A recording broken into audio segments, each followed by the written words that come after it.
الحمد للہ وکفا والصلاة والسلام علی عباده الذین اصطفى خصوصا علی افضلهم وخاتم النبیین محمد الامین وعلی آلہ وصحبہ اجمعین. اما بعد فقد قال اللہ تبارک وتعالی کما ورد فی سورة البقرہ اعوذ باللہ من الشیطان الرجیم بسم اللہ الرحمن الرحیم.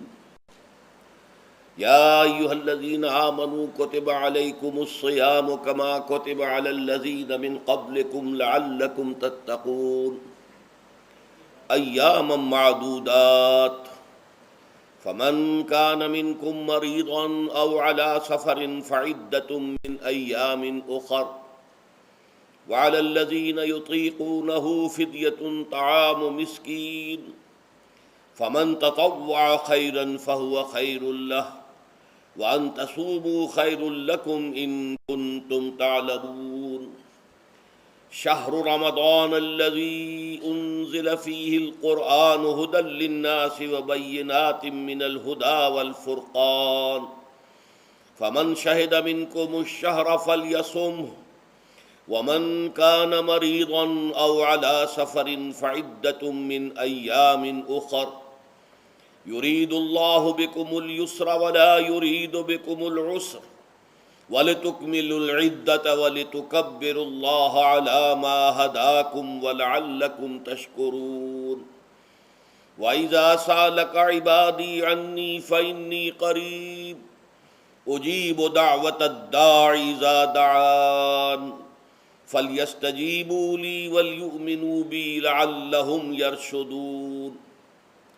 أُحِلَّ لَكُمْ لَيْلَةَ الصِّيَامِ الرَّفَثُ إِلَىٰ نِسَائِكُمْ هُنَّ لِبَاسٌ لَكُمْ وَأَنْتُمْ لِبَاسٌ لَهُنَّ عَلِمَ اللَّهُ أَنَّكُمْ كُنْتُمْ تَخْتَانُونَ أَنفُسَكُمْ فَتَابَ عَلَيْكُمْ وَعَفَا عَنْكُمْ فَالْآنَ بَاشِرُوهُنَّ وَابْتَغُوا مَا كَتَبَ اللَّهُ لَكُمْ وَكُلُوا وَاشْرَبُوا حَتَّى يَتَبَيَّنَ لَكُمُ الْخَيْطُ الْأَبْيَضُ مِنَ الْخَيْطِ الْأَسْوَدِ مِنَ الْفَجْرِ ثُمَّ أَتِمُّوا الصِّيَامَ إِلَى اللَّيْلِ وَلَا تُبَاشِرُوهُنَّ وَأَنْتُمْ عَاكِفُونَ فِي الْمَسَاجِدِ تِلْكَ حُدُودُ اللَّهِ فَلَا تَقْرَبُوهَا كَذَلِكَ يُبَيِّنُ اللَّهُ آيَاتِهِ لِلنَّاسِ لَعَلَّهُمْ يَتَّقُونَ.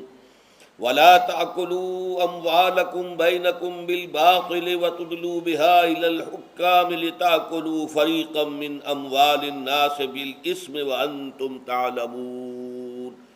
صدق الله العظيم.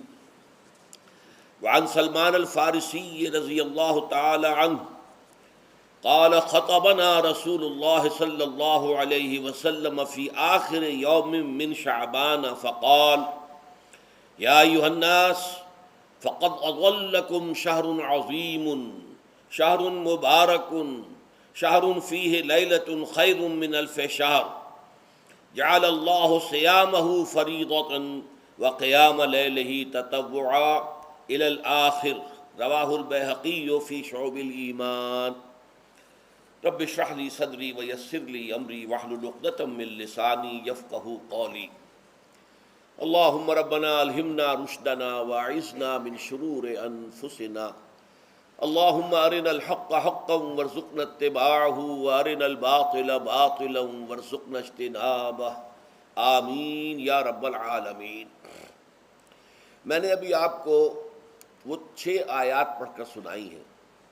ان پر سورہ بقرہ کا 23واں رکوع مشتمل ہے، اور ایک اعتبار سے یہ پورے قرآن میں منفرد ہے کہ اس میں دین اسلام کے جو 5 ارکان ہیں، آپ کو معلوم ہے ان میں کلمہ شہادت ہے، نماز ہے، روزہ ہے، زکوٰۃ ہے، حج ہے. تو ان میں سے ایک رکن جو ہے صیام، روزہ، اس کے بارے میں اس کے جملہ احکام، ابتدائی احکام کیا تھے، تکمیلی احکام کیا تھے، پھر اس کی حکمت درجہ بدرجہ. روزہ محض روزہ ہوتا تو اس کی حکمت کیا تھی، مقصد کیا تھا، اور روزے کے ساتھ رمضان مبارک کا پروگرام قیام اللیل کو شامل کیا گیا تو اس کا مقصد کیا ہے، اس کا مطلوب کیا ہے، اس کا مقصود کیا ہے. یہ ساری چیزیں جو ہیں وہ ایک مقام پر آ گئی۔ نماز کے بارے میں آپ کو معلوم ہے کہ اس کا حکم تو بے شمار جگہ آیا ہے، لیکن احکام وضو کے حکم کہیں اور ہیں، نماز سفر کی اس کا حکم کہیں اور ہے، نماز خوف کا حکم کہیں اور ہے۔ تو مختلف معلوم ہوتا ہے کہ وہ اور اوقات جو ہے نماز کے وہ مختلف مقامات سے اخذ کیے گئے ہیں، کسی ایک جگہ پر تفصیل کے ساتھ 5 جو نماز کے اوقات ہیں وہ موجود نہیں ہیں۔ تو اس اعتبار سے وہ قرآن مجید کے اندر وہ معاملہ جو ہے منتشر ہے۔ اسی طرح زکوٰۃ کا معاملہ ہے کہ زکوٰۃ کا حکم تو بے شمار مرتبہ آیا ہے، اس کے احکام قرآن میں نہیں ہے۔ اس کا نصاب کیا ہے، کس کے ذمے زکوٰۃ واجب ہے، اس کا پھر اس کی کیا ریشو ہے، کیا نسبت ہے، کیا مقدار ہے، کہیں نہیں ہے، یہ احادیث سے ہے۔ حج کا معاملہ ہے تو وہ بھی کم سے کم 2 مقامات پر، بلکہ اس سے زائد مقامات پر آپ کو اس کا ذکر ملے گا۔ مکی صورتوں میں بھی ہے سورہ حج، اس میں 2 رکوع مسلسل ہیں۔ پھر مدنی صورتوں میں سے سورہ بقرہ، اس کے بعد جو ہے 23ویں رکوع کے بعد 24 اور 25واں رکوع پورا جو ہے وہ حج کے مناسک پر مشتمل ہے۔ اس سے کچھ پہلے جو ہے وہ سعی بین الصفا والمروہ جو ہے اس کا ذکر 20ویں رکوع کے آخر میں آ چکا ہے۔ حج کی فرضیت کا حکم جو ہے وہ سورہ آل عمران میں ہے۔ لیکن یہ کہ یہ صوم کی عبادت جو ہے، جو کہ خود ایک رکن ہے اسلام کا، اس کے معاملے میں یہ 6 آیات اتنی جامع ہیں کہ اگر ان کو انسان سمجھ لے تو کل معلومات جو ہے صوم کے بارے میں جو مطلوب ہیں وہ اس کو حاصل ہو جائیں گے، اس کے احکام بھی، اس کی حکمتیں بھی۔ تو اسی حوالے سے آج ان پر گفتگو ہوگی، لیکن درس کے انداز میں نہیں، بلکہ میری اپنی گفتگو کے دوران ان آیات کا حوالہ آئے گا تو میں چاہوں گا کہ آپ اس وقت بھی اپنی نگاہیں جو ہے اس کے ٹیکسٹ کے اوپر مرکوز کریں، تاکہ آپ کے ذہن میں جو ہے یہ مضامین آیات کے الفاظ کے ساتھ ایسوسیشن قائم کر کے محفوظ ہو جائیں۔ اچھا، اس کے علاوہ پھر میں نے وہ خطبہ پڑھا ہے، بلکہ اس کا ابتدائی کلمات صرف پڑھے ہیں، جس کے بارے میں حضرت سلمان فارسی رضی اللہ تعالیٰ عنہ نے یہ بیان کیا کہ حضور نے ہمیں یہ خطبہ ارشاد فرمایا شعبان کے آخری دن۔ تو یہ گویا کہ اس مناسبت سے آج ہمارا اس خطبے کو پڑھنا جو ہے بہت ہی موزوں ہے، اس لیے کہ یہ خطبہ جو ہے آج، جیسا کہ میں نے عرض کیا، ہو سکتا ہے بلکہ غالب امکان اسی کا ہے کہ آج شعبان کا آخری دن ہے۔ تو گویا کہ ہم حضور کے نقش قدم کی پیروی کرتے ہوئے، آپ کی سنت پر عمل کرتے ہوئے ہم اس وقت اس خطبے کو پڑھیں گے۔ یہ خطبہ جو ہے اس کا مکمل ترجمہ جو تازہ ایشو ہے ندائے خلافت کا، اس میں سرورق پر درج کر دیا گیا نمایاں طور پر۔ پھر ہم نے ایک 4 ورقے کی حیثیت سے کتابچے کی شکل میں بھی اس کو شائع کیا ہے۔ بدقسمتی سے اس کا اہتمام نہیں ہو سکا کہ وہ یہاں سب کے لیے پیش کیا جاتا، لیکن یہ کہ کچھ نہ کچھ نسخے اس کے یہاں آئے ہیں، اس میں بھی یہ پورا خطبہ درج ہے۔ پھر ایک ناشر نے، جن کا تعلق اس تنظیم اسلامی کے ساتھ ہے، اس کو خوبصورت انداز میں شائع کیا ہے 4 ورقے کو، لیکن اس کی انہوں نے قیمت رکھی ہے کہ اس کے 10 نسخے 10 روپے میں آپ کو مل جائیں گے، تاکہ آپ زیادہ سے زیادہ لیں اور تاکہ لوگوں میں تقسیم کریں، تاکہ وہ ذہنی تیاری جو ہے، ذہنی اور قلبی اور روحانی، رمضان مبارک کی برکات سے صحیح طور پر مستفید ہونے کے لیے اس میں آپ کے دوست، اعزاء و قارب، رشتہ دار بھی شریک ہو سکیں۔ میں سب سے پہلے اب آغاز کر رہا ہوں اسی خطبے کے ان الفاظ سے کہ جو یہاں پر درج ہیں، آپ بھی اس کی متن پر نگاہ رکھیے۔ ان سلمان الفارسی رضی اللہ عنہ، حضرت سلمان فارسی رضی اللہ تعالی عنہ سے یہ روایت ہے۔ حضرت سلمان آپ کو معلوم ہے کہ ایران میں پیدا ہوئے، اور ان کے والد جو ہیں وہ آتش کدے کے بڑے ذمہ دار آدمی تھے، لیکن ان کو نفرت پیدا ہوئی کہ یہ آگ ہم خود جلاتے ہیں، ایندھن اس میں نہ ڈالیں تو بجھ جاتی ہے، ہم کیسے اس کے سامنے ہاتھ جوڑ کر کھڑے ہو جائیں، اس سے دعائیں مانگیں۔ بہرحال اس بنا پر جو بھی چپقلش ہوئی، تو جیسے حضرت ابراہیم علیہ السلام کو ان کے والد نے گھر سے نکال دیا تھا، انہیں بھی گھر سے نکلنا پڑا۔ جیسے حضرت ابراہیم نے پھر ہجرت کی تھی اور وہ عراق سے جو ہے شام کی طرف منتقل ہوئے تھے، تو یہ ایران سے شام کی طرف منتقل ہوئے، وہاں جا کر انہوں نے عیسائیت کا مذہب اختیار کیا، راہبوں کے پاس رہے۔ آخری راہب جس کے پاس تھے زیر تربیت و تعلیم تھے، تو جب اس کے انتقال کا وقت آیا تو انہوں نے کہا کہ مجھے تو ابھی تشفی نہیں ہوئی پورے طور سے، آپ نے بہت کچھ سکھایا ہے، بہت کچھ سمجھایا ہے، اور میں نے آپ سے بہت کچھ فیض حاصل کیا ہے، لیکن ابھی تو مجھے تشفی نہیں ہوئی، اب آپ کا انتقال ہو رہا ہے، میں آپ کے بعد کس کے پاس جاؤں؟ تب اس نے کہا کہ میرا علم مجھے بتاتا ہے کہ نبی آخر الزمان کا ظہور اب قریب ہے، اور وہ جنوب میں کھجوروں کی سرزمین میں ہوگا، تو تم جاؤ، ٹرائی یور لک، جاؤ دیکھو شاید قسمت تمہیں ان کے قدموں میں پہنچا دے۔ تو وہ وہاں سے روانہ ہوئے ایک قافلے کے ساتھ، قافلے پر ڈاکوؤں نے حملہ کیا، انہیں پکڑ کر غلام بنا لیا، غلام بنا کر بیچ دیا۔ لیکن یہ دیکھیے قسمت ان کی کہ مدینے کے ایک یہودی نے خرید لیا، اب مدینے پہنچ گئے۔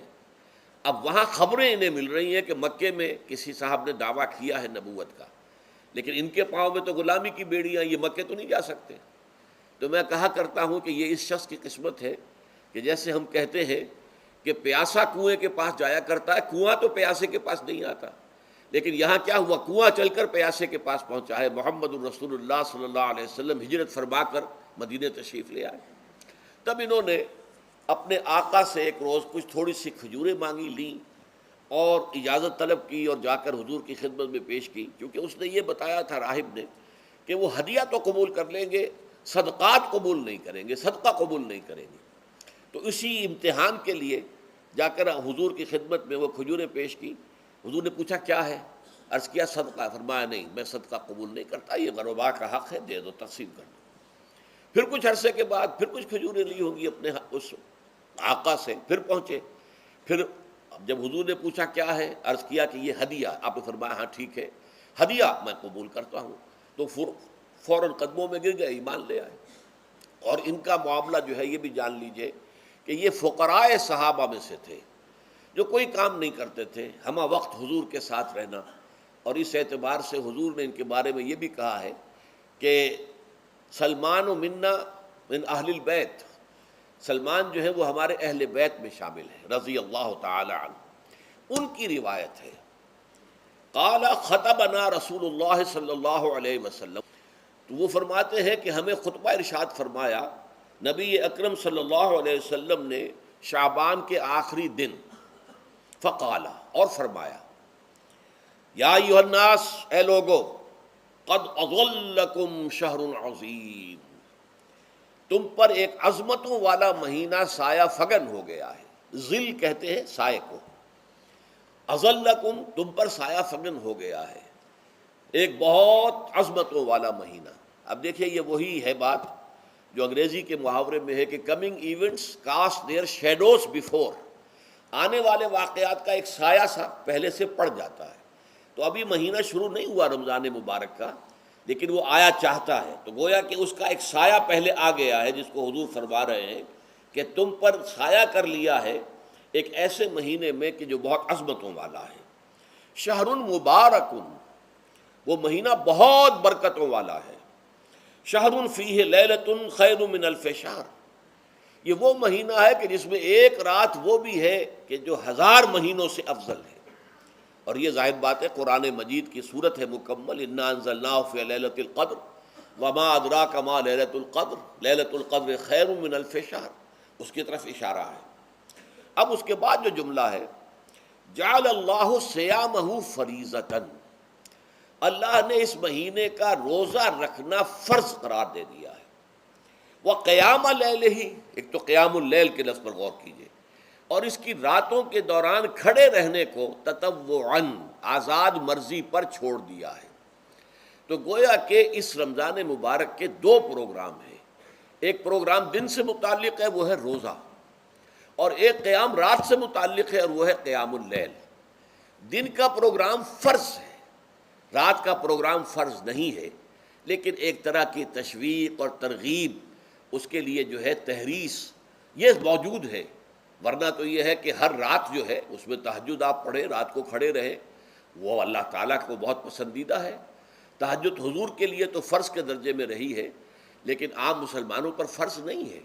البتہ جو کوئی کر سکے ان کے لیے یقیناً بہت اعلیٰ مراتب ہے، بہت اونچے درجات ہیں، تو وہ تو کسی بھی شب میں پورے سال آپ کریں، لیکن اس کے لیے خاص طور پر چونکہ اہتمام کیا گیا، لہذا جعلہ کا جو فعل ہے اس کے مفعول میں جہاں یہ شامل ہے، نمبر 1 جعل اللہ صیامہ فریضۃ، روزہ رکھنا فرض قرار دے دیا، اور اس کی راتوں کو کھڑے رہنا یہ تمہاری مرضی پر چھوڑ دیا، اسے فرض نہیں کیا ہے۔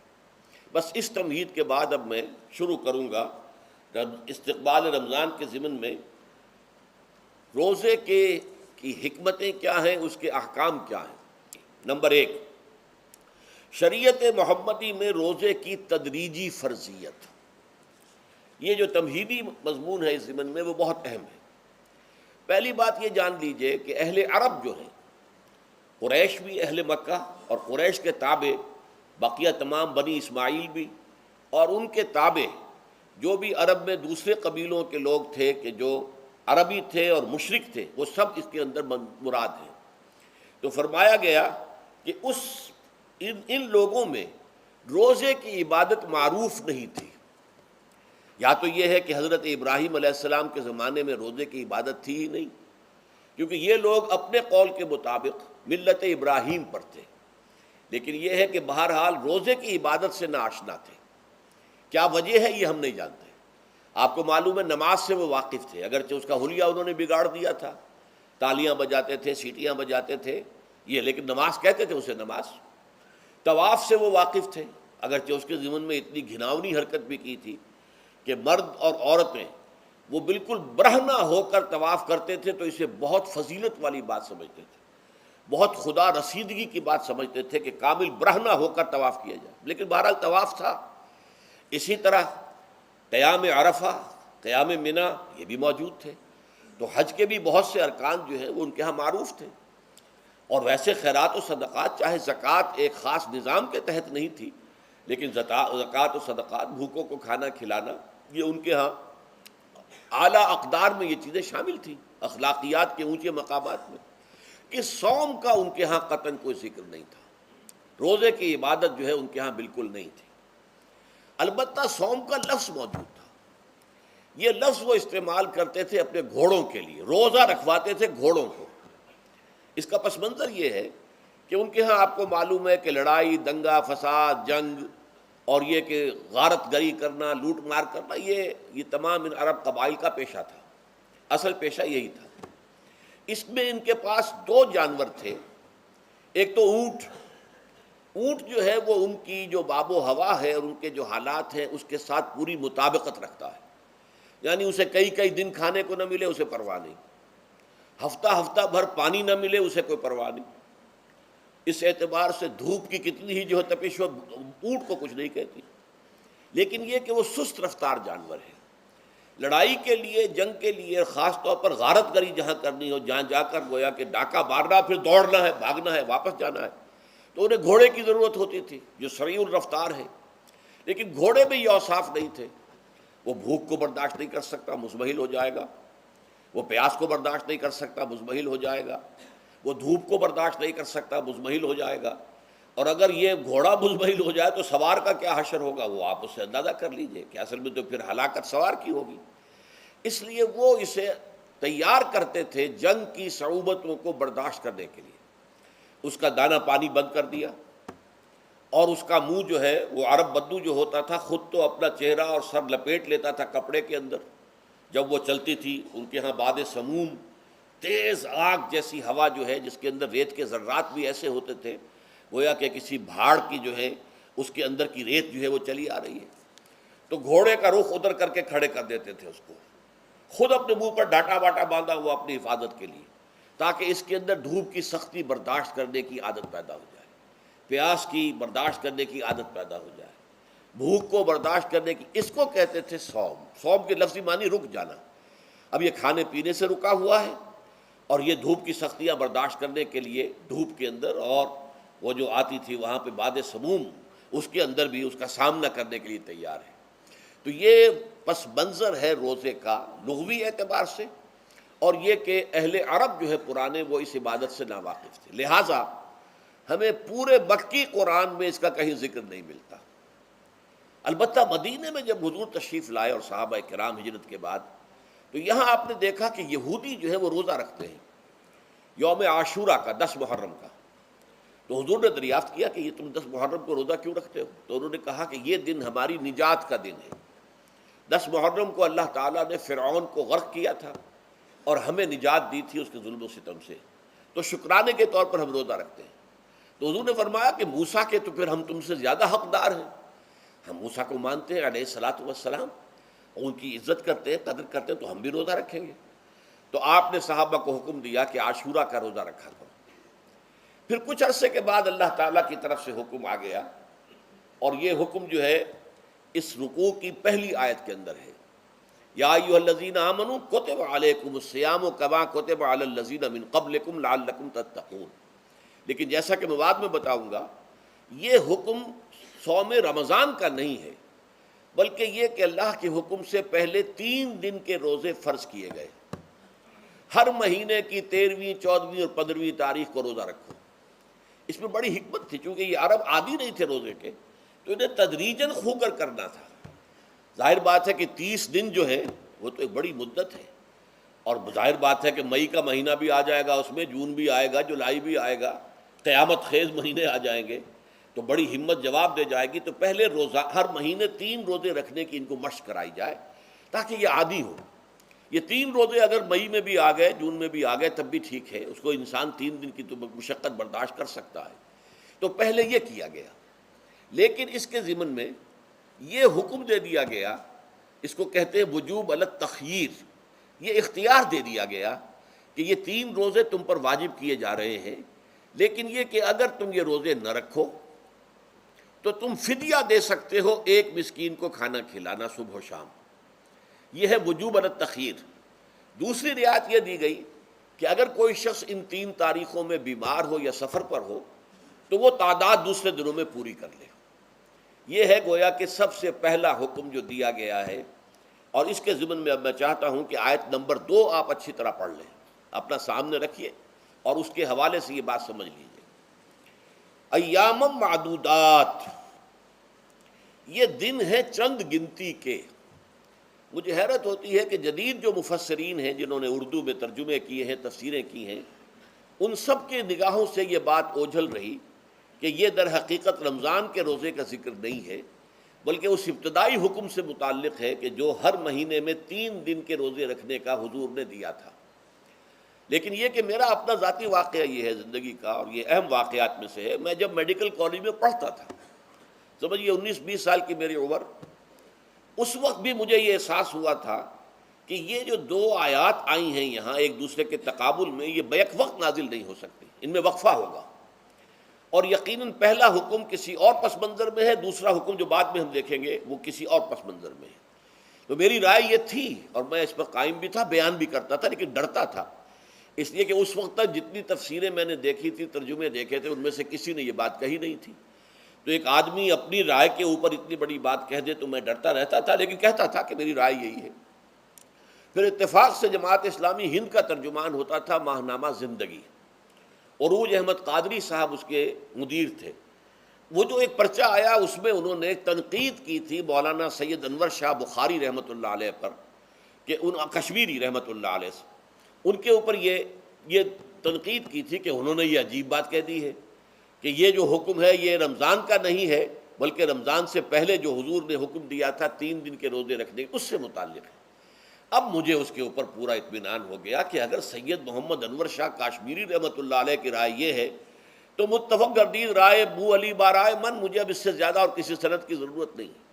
بعد میں نے جب تفسیر کبیر امام رازی رحمۃ اللہ علیہ کی اس کا بھی مطالعہ شروع کیا تو میں حیران ہوا کہ سلف میں تو یہ رائے کثرت سے موجود تھی۔ کیا سبب ہوا ہے کہ آج کے دور کے جو مترجمین اور مصنفین ہیں ان کی نگاہوں سے بالکل یہ بات اوجھل ہو گئی؟ اس معمے کو میں حل آج تک نہیں کر سکا، لیکن اب میں پورے تیقن سے آپ سے کہہ رہا ہوں کہ یہ جو پہلی 2 آیتیں ہیں ان کا تعلق صوم رمضان سے نہیں ہے، بلکہ ان کا تعلق ہے وہ 3 دن کی۔ اس کی سب سے بڑی دلیل اس کے اندر موجود ہے، ایام معدودات، گنتی کے چند دن۔ اب 30 یا 29 دن جو ہے وہ گنتی کے چند دن نہیں ہو سکتے، وہ اچھی بڑی تعداد ہے۔ پھر یہ ہے کہ یہ معدودات جو ہے اس کو کہا جاتا ہے جمع قلت، یہ زیادہ سے زیادہ 9 پر اس کا اطلاق ہوتا ہے، اس وزن پر جو جمع آتی ہے۔ اور اس میں جو ہے خود قرآن مجید میں حج کے سلسلے میں منا کے قیام کے ضمن میں الفاظ آئے ہیں، ایام معدودات فمن تعجل فی یومین فلا اسم علیہ ومن تاخر فلا اسم علیہ۔ منا میں قیام ہے گنتی کے چند دن، تو جو 2 دن ہی میں جلدی کر کے وہاں سے واپس ہو جائے اس پہ بھی کوئی اس گناہ نہیں ہے، اور جو مؤخر کر کے 3 دن پورے کرے اس پر بھی کوئی گناہ نہیں۔ تو وہاں پر بھی نظیر موجود ہے کہ 2 یا 3 دن پر اس کا اطلاق ہو رہا ہے۔ تو یہاں پر ایام معدودات سے لازماً یہ مراد ہے کہ یہ 3 دن جو ہے ہر مہینے میں 13ویں 14ویں 15ویں در حقیقت اس روزے سے متعلق یہ آیت آ رہی ہے۔ اور یہ بھی نوٹ کر لیجئے کہ رمضان کے روزے کی فرضیت کے بعد بھی حضور کا معمول اور آپ کے صحابہ کا، اور جو بھی ہمارے ہاں اتباع کرتے ہیں حضور صلی اللہ علیہ وسلم کا نوافل میں بھی ان کا یہ معمول ہے۔ ہر مہینے میں یہ 3 روزے حضور بعد بھی رکھتے تھے اور آپ کے بہت سے صحابہ رکھتے تھے، اور آج بھی ہمارے ہاں بہت سے لوگ جو دیندار ہیں اور جن کے اندر یہ جذبہ ہے اتباع سنت کا، وہ رکھتے ہیں 13ویں 14ویں اور 15ویں تاریخوں کا۔ ان کو ایام 20 کہتے ہیں، اس کی راتیں روشن ہوتی ہیں، 13ویں رات 14ویں رات 15ویں رات، چاند جو ہے اس کے اندر آپ کو معلوم ہوتا ہے 14ویں کو تو مکمل ہوتا ہی ہے، 13ویں اور 15ویں کا بھی تقریباً مکمل ہے۔ تو ایام 20 کے روزے جو ہیں بعد میں بھی برقرار رہے ہیں، لیکن نفلاً، فرض اس کے بعد جو ہے وہ رمضان کے روزے ہو گئے۔ تو ایام معدودات یہ دن ہیں گنتی کے۔ فمن کان منکم مریضا او علی سفر فعدۃ من ایام اخر، تو جو کوئی بھی تم میں سے ہو بیمار یا سفر پر تو وہ تعداد پوری کر لے دوسرے دنوں میں۔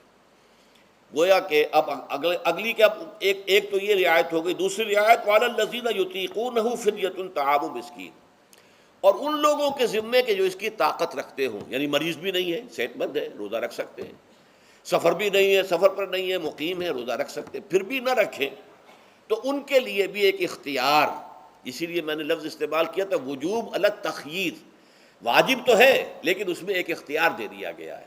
وہ اختیار کیا ہے؟ فدیۃ طعام مسکین، تو پھر یہ ہے کہ ایک مسکین کو کھانا کھلا دینا۔ فدیہ کہتے ہیں کسی چیز کا بدل ہو جائے، جیسے کہ جنگی مجرم ہے اس کا فدیہ ہے، گویا کہ اس کو دے کر وہ پھر آزاد ہو جائے گا، فدیہ اس کو کہتے ہیں۔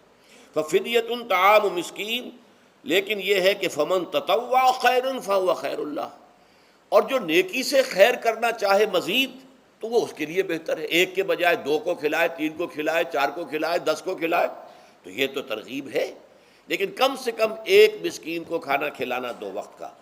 وَأَن تَصُومُوا خَيْرٌ لَكُمْ، اب دیکھیے یہ لفظ بول رہے ہیں، اگر تم روزہ رکھو تو یہ تمہارے حق میں بہتر ہے، یعنی اگرچہ اختیار تمہیں دے دیا ہے، اختیار یہ ہے کہ روزہ رکھو، اگر نہ رکھو تو فدیہ دے دو ایک مسکین کا کھانا، لیکن اگر تم روزہ رکھو، ان کنتم تعلمون، اگر حقیقت میں تم علم رکھتے ہو کہ روزے کے اندر کیا کیا برکات ہیں، تو تمہیں روزہ لازماً رکھنا چاہیے۔ تشویق اور ترغیب موجود ہے، لیکن یہ کہ اس کی فرضیت یا وجوب نہیں ہے۔ یہ تھا ابتدائی حکم روزے کی ضمن میں۔ اب اس کے بعد اگلی آیت جو ہے اس کے بھی پہلے حصے کو مت پڑھیے، شہر رمضان الذی انزل فیہ القرآن، اس کے بارے میں تو بعد میں گفتگو ہوگی، بینات من الہدی والفرقان، لیکن اگلا جملہ فمن شہد منکم الشہر فلیصم، اب یہ رمضان کے روزے کی فرضیت کا حکم آیا ہے۔ رمضان کا مہینہ وہ ہے جس میں قرآن نازل کیا گیا، اس کے بارے میں جیسا کہ میں نے عرض کیا پھر بعد میں عرض کروں گا، لیکن جو شخص بھی تم میں سے موجود ہو اس مہینے میں، اپنے گھر میں موجود ہے، اپنے شہر میں موجود ہے، سفر پر نہیں ہے، یا یہ ہے کہ جو شخص بھی اس مہینے کو پائے، اس کی زندگی میں یہ مہینہ آ جائے، یہ برکتوں کا ایک موقع اسے مزید حاصل ہو جائے، فلیصم، یہ امر کا صیغہ ہے، یہ وجوب ہے مطلقاً۔ اب اس میں جو 2 رعایتیں پہلے دی گئی تھی ان میں سے ایک کو برقرار رکھا، وَمَنْ كَانَ مَرِيضًا أَوْ عَلَى سَفَرٍ فَعِدَّةٌ مِّنْ أَيَّامٍ أُخَرَ، یہی وہ الفاظ ہیں جن کی بنا پر میرا گمان اس وقت بھی یہ تھا کہ یہ 2 بیک وقت نازل نہیں ہو سکتی آیات، یہ جو تکرار ہے بے معنی تکرار ہو جائے گی پھر اگر ایک ہی وقت میں نازل ہو رہی ہو، اور قرآن مجید کی فصاحت اور بلاغت سے یہ چیز بعید ہے کہ وہاں پر اس طرح کی تکرار بلا سبب ہو رہی ہو۔ قرآن میں اور بہت سی آیات ہیں جن میں کہ آپ کو معلوم ہے کہ پورا رکوع ہے سورہ مزمل کا، جس میں قیام اللیل کا حکم ہے، پھر اسی کے آخر میں وہ آیت شامل کر دی گئی ہے جو کم سے کم 1 سال بعد نازل ہوئی ہے، جس میں کہ رات کے قیام کا وجوب ختم کر دیا گیا، اور صرف یہ کہ جتنا بھی تم سے ممکن ہو سکا کرو، ضروری نہیں ہے کہ تہائی شب ہو، آدھی ہو، 2/3 ہو، جتنا بھی ممکن ہو قرآن پڑھا کرو رات کو، گویا کہ وہ فرضیت جو تھی قیام اللیل کی وہ ختم ہو گئی۔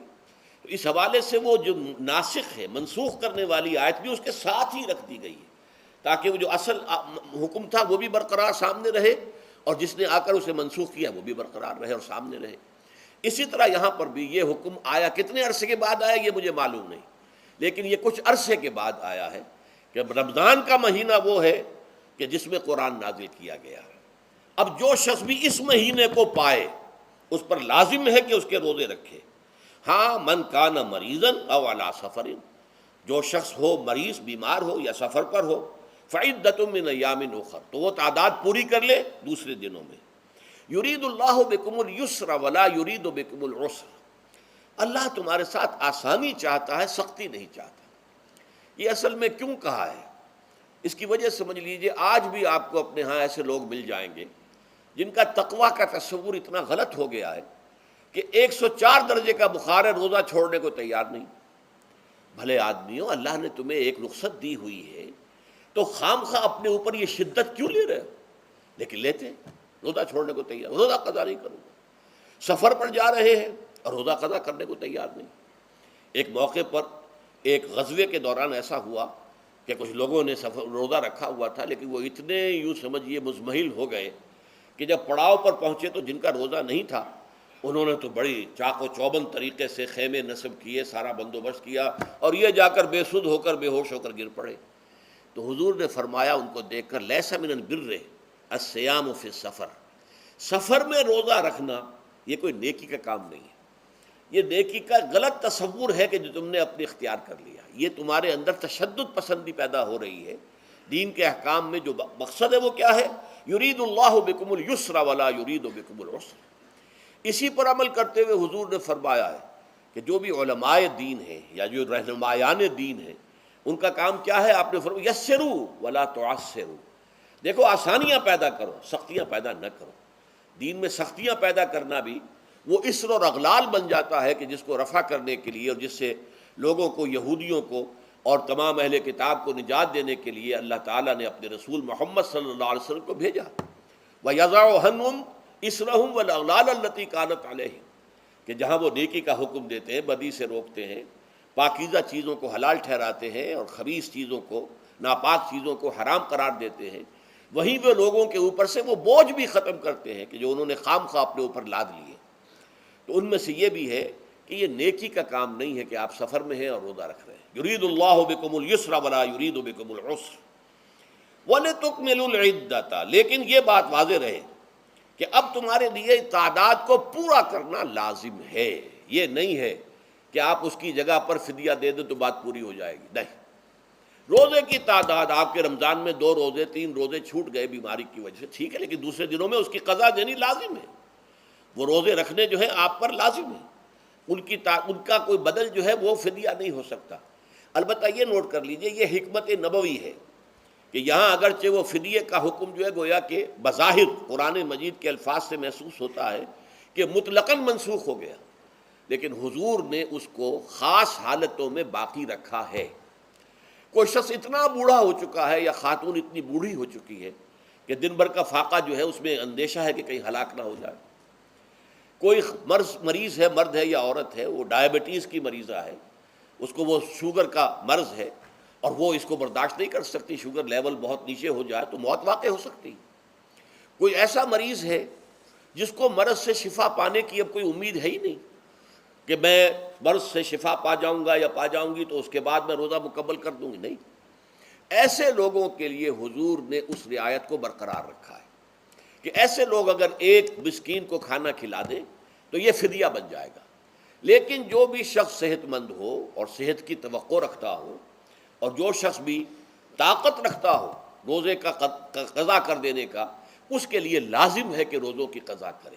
وَلِتُكْمِلُوا الْعِدَّةَ وَلِتُكَبِّرُوا اللَّهَ عَلَىٰ مَا هَدَاكُمْ، اور تاکہ تم اللہ کی کبریائی کا اعلان کرو اس چیز پر کہ جو اس نے تمہیں ہدایت عطا فرمائی ہے۔ اب اس کا ایک تو ظاہر ہے کہ جب روزے ختم ہوتے ہیں عید الفطر میں، تکبیر، اضافی تکبیرات کے ساتھ 2 رکعتیں ہیں جو ہم ادا کرتے ہیں۔ احناف کے نزدیک 6 اضافی تکبیرات ہیں اور اہل حدیث کے نزدیک 12 ہیں، لیکن تکبیرات ہیں اضافی۔ اور یہ کہ جاتے ہوئے اور آتے ہوئے عید کے لیے آپ جا رہے ہیں تو تکبیرات پڑھتے ہوئے جائیے، واپس آ رہے ہیں تکبیر پڑھتے ہوئے آئیے، اور یہ بھی کہ جاتے ہوئے راستہ کوئی اور، آتے ہوئے راستہ کوئی اور اختیار کیجئے تاکہ پورا شہر، پوری بستی جو ہے تکبیر کی آواز سے گونج جائے۔ یہ ظاہر ہے۔ باطن اس کا کیا ہوگا اللہ کی کبریائی کا اعلان کرو، اللہ کی کبریائی کو نافذ کرنے کی کوشش کرو۔ جب اللہ نے تمہیں ہدایت دے دی ہے، تمہیں اپنے دین حق سے نواز دیا ہے، اب تمہارا فرض ہے کہ اس کو قائم کرو، اس کے لیے جد و جہد کرو، اس کے لیے تن من دھن لگاؤ، اس کے لیے جان اور مال سے جہاد کرو۔ وَلِتُكَبِّرُوا اللَّهَ عَلَى مَا هَدَاكُمْ وَلَعَلَّكُمْ تَشْكُرُونَ، اور تاکہ تم واقعتاً شکر کرو۔ اس پر بھی گفتگو بعد میں ہوگی، یہ حکمت صوم کے حوالے سے ہے یہ لفظ۔ اس کے بعد جو ہے ایک آیت چھوڑ کر پھر اگلی 5ویں آیت پڑھیے، یہ ہے تکمیلی احکام۔ ابتدائی احکام آ گئے، نمبر 2 میں صوم رمضان کا حکم آ گیا، نمبر 3 پر ہوا کیا تھا کہ جب روزوں کا حکم دیا گیا تو چونکہ مثال آپ نے رکھی تھی یہود کی کہ یہود جو ہے عاشورہ کا روزہ رکھتے ہیں تو ہم بھی کیوں نہ رکھیں، مسلمانوں تم بھی رکھو۔ اس سے گمان یہ کیا گیا کہ جو احکام یہود کی شریعت میں ہے روزے کے، شاید وہی ہماری شریعت میں بھی ہے، اور ان کی شریعت میں یہ تھا کہ رات کو سو گئے تو روزہ شروع ہو گیا، اور وہ روزہ اب نہ کوئی سحری ہے نہ رات میں کے دوران کوئی میاں اور بیوی جو ہے وہ ہم بستری کر سکتے ہیں، بلکہ یہ کہ وہ روزہ صبح سے لے کر پھر جب رات کے بعد صبح آئے گی، صبح سے پھر دوپہر اور شام اور غروب آفتاب پر جا کر روزہ ختم ہوگا۔ گویا کہ کم و بیش 20 گھنٹے کا روزہ یا 21 گھنٹے کا روزہ، کیونکہ اگر غروب آفتاب کے 3 گھنٹے کے بعد آدمی سو گیا تو وہاں سے جو روزہ شروع ہوا ہے تو غروب آفتاب پر اگلے روز جو ہے وہ ختم ہوگا، تو ہو جائے گا 20-21 گھنٹے کا روزہ۔ یہ روزے کا حکم لوگوں نے سمجھا، اس کی صراحت کوئی نہیں تھی، لیکن لوگ جو ہے چونکہ صراحت منفی بھی نہیں تھی مثبت بھی نہیں تھی، لہذا وہ رات کے وقت میں جب دن ہوتے تھے روزوں کے، ان کی راتوں میں وہ اپنی جو بھی ایک طبعی ضرورت ہے جو ہم بستری ہے میاں اور بیوی کی، شوہر اور بیوی کی، وہ کر گزرتے تھے۔ جذبات کے اندر جو بھی اس وقت ان کی احتیاج ہوئی، دل میں کھٹک رہتی تھی کہ پتہ نہیں ہم نے یہ صحیح کام کیا نہیں کیا، غلط کیا، تو اس سے یہ کہ ظاہر بات ہے کہ پھر قرآن مجید اسے قرار دے رہا ہے اپنے آپ سے خیانت کرنا۔ جب انسان اپنے ضمیر کے خلاف کوئی بات کر رہا ہو تو چاہے وہ بات صحیح ہے لیکن وہ اسے گناہ سمجھ کے کر رہا ہے تو اس نے تو گناہ کیا، وہ اپنے آپ سے تو خیانت کر رہا ہے۔ ایک شخص ہے وہ بکری کا گوشت کھا رہا ہے لیکن سمجھتا یہ کہ یہ سور کا گوشت ہے، تو اس نے تو سور ہی کا کھایا نا، اس نے بکری کا تو نہیں کھایا، لیکن اس نے سمجھا یہ کہ یہ سور کا گوشت اور کھا رہا ہے۔ تو اس حوالے سے ایک دغدغہ سا دل میں رہتا تھا، پریشانی۔ تو اب جو یہ 5ویں آیت ہے، طویل ترین آیت ہے اس سلسلے کی، اس میں روزے کے تکمیلی احکام آ گئے جو ابدی ہیں، آج تک قائم ہیں اور قیامت تک قائم رہیں گے۔ فرمایا احل لکم لیلۃ الصیام الرفث الی نسائکم، اے مسلمانوں روزے کی راتوں میں تمہارے لیے حلال کر دیا گیا ہے اپنی بیویوں سے اپنی خواہش کا پورا کرنا۔ رفث الی نسائکم ہن لباس لکم وانتم لباس لہن، وہ تمہارے لیے بمنزلہ لباس ہیں، جیسے لباس کے اور انسان کے بدن کے درمیان کوئی حجاب نہیں ہوتا، ایسے ہی شوہر اور بیوی کے درمیان بھی کوئی حجاب نہیں رہتا۔ ہن لباس لکم وانتم لباس لہن، اور ویسے بھی ایک معنی میں کہ جیسے لباس آپ کو گرمی کی شدت سے بچاتا ہے، ورنہ ہو سکتا ہے کہ تیز دھوپ جو ہے جو عرب میں ہوتی تھی وہ تو آپ کی کھالوں کو جلا دے، تو یہ حفاظت کا ایک ذریعہ بھی ہے۔ اسی طریقے سے شوہر کے لیے بیوی اپنی عفت و عصمت کو برقرار رکھنے کے لیے ایک ذریعہ ہے کہ کہیں حرام میں منہ نہ مارے، بیوی موجود ہے، حلال ذریعے سے اپنی خواہش پوری کرے۔ اور بیوی کے لیے شوہر اسی طریقے سے ایک ڈھال بن جاتا ہے کہ اسے خام خواہ ادھر ادھر دیکھنے کا کوئی خیال بھی کبھی نہ آئے، اس کی جو بھی نفسانی خواہش ہے اس کی شوہر پورا کر رہا ہے۔ تو اس اعتبار سے بھی ہن لباس لکم وانتم لباس لہن، علم اللہ انکم کنتم تختانون انفسکم، اللہ کے علم میں ہے کہ تم اپنے آپ سے خیانت کر رہے تھے۔ اس کی وضاحت میں پہلے کر چکا ہوں کہ دل میں یہ دغدغہ تھا کہ یہ حرام کام اور کر رہے ہیں، یہ گویا کہ اپنے آپ سے خیانت، اللہ سے بغاوت نہیں تھی۔ کیوں کہ اللہ تعالیٰ کی طرف سے تو حکم تمہیں معلوم تھا ہی نہیں ابھی، آیا اس کی اجازت ہے یا نہیں ہے، لیکن اپنے آپ سے تو خیانت کر رہے ہو نا، تم یہ سمجھ رہے تھے کہ یہ نہیں ہونا چاہیے، یہ گویا کہ ممنوع ہے اور کر رہے تھے، تو اس کو کہا کہ تم اپنے آپ سے خیانت کر رہے تھے۔ علم اللہ انکم کنتم تختانون انفسکم فتاب علیکم، تو اللہ نے تم پر اپنی رحمت اور مغفرت کے ساتھ توجہ فرمائی، یعنی جو کچھ اب تک ہو چکا ہے اسے اللہ نے معاف کر دیا، اسے صاف کر دیا، کلین سلیٹ۔ اب تمہارا جو اعمال نامہ ہے اس میں اس طرح کا اگر کوئی عمل درج ہو گیا ہے تو وہ اللہ نے صاف کر دیا ہے۔ وعفا عنکم اور تمہیں معاف بھی کر دیا ہے. فالآن باشروہن تو اب تم ان کے ساتھ جو بھی تعلق زن و شو ہے اس کو اختیار کر سکتے ہو. فالآن باشروہن وابتغوا ما کتب اللہ لکم اور حاصل کرو وہ کچھ جو کچھ اللہ نے تمہارے لیے لکھ دیا ہے. یہ تعلق زن و شے سے دو چیزیں ہیں کہ جو مقصود ہیں. ایک تو سب جانتے ہیں اولاد، ہر انسان کی خواہش ہوتی ہے کہ میری نسل کا تسلسل باقی رہے.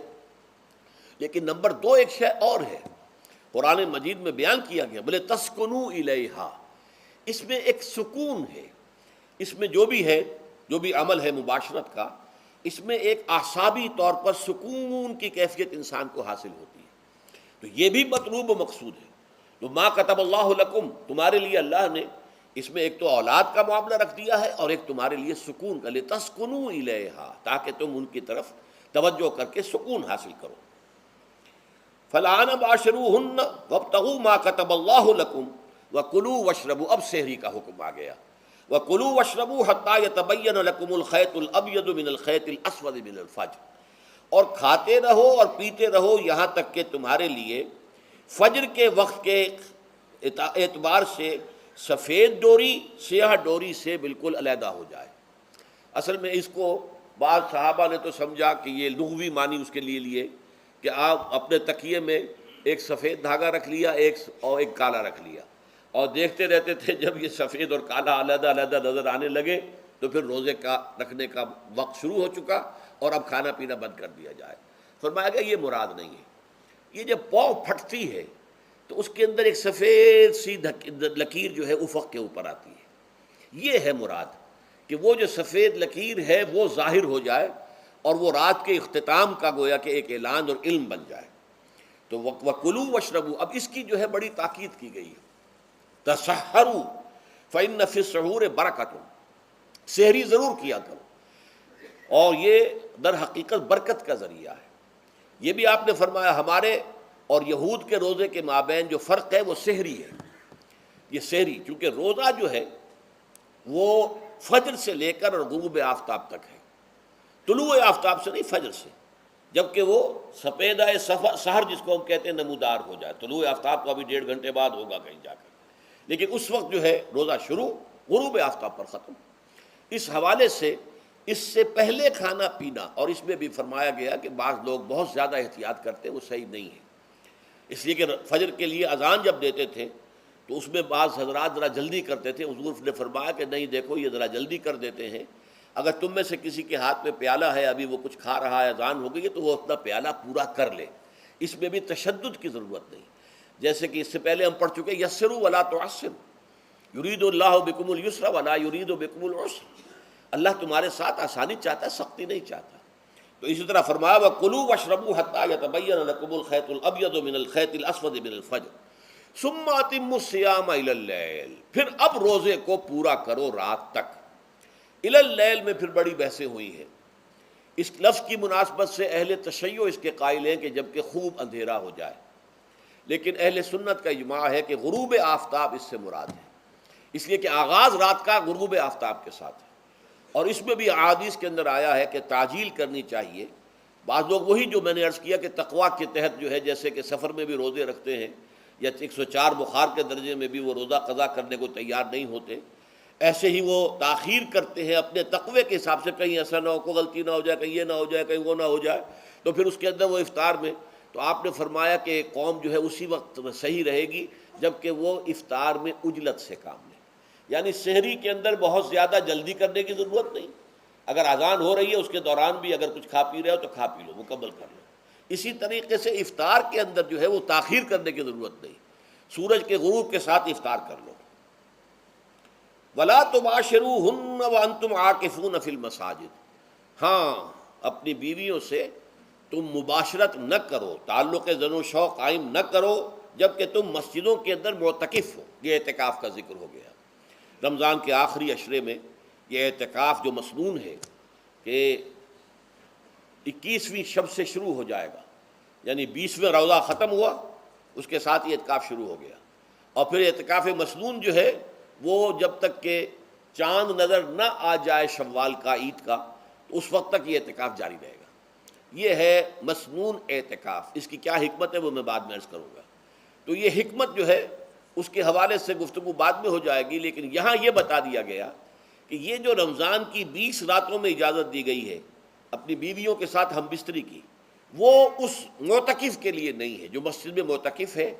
تو ہاں اس کی اہلیہ آ سکتی ہے وہاں ملاقات کے لیے، کسی مشورہ کوئی کرنا ہے بہت ضروری ہے، آ جائے، ملاقات ہو سکتی ہے، لیکن یہ کہ مباشرت نہیں ہو سکتی، وہ حرام ہے.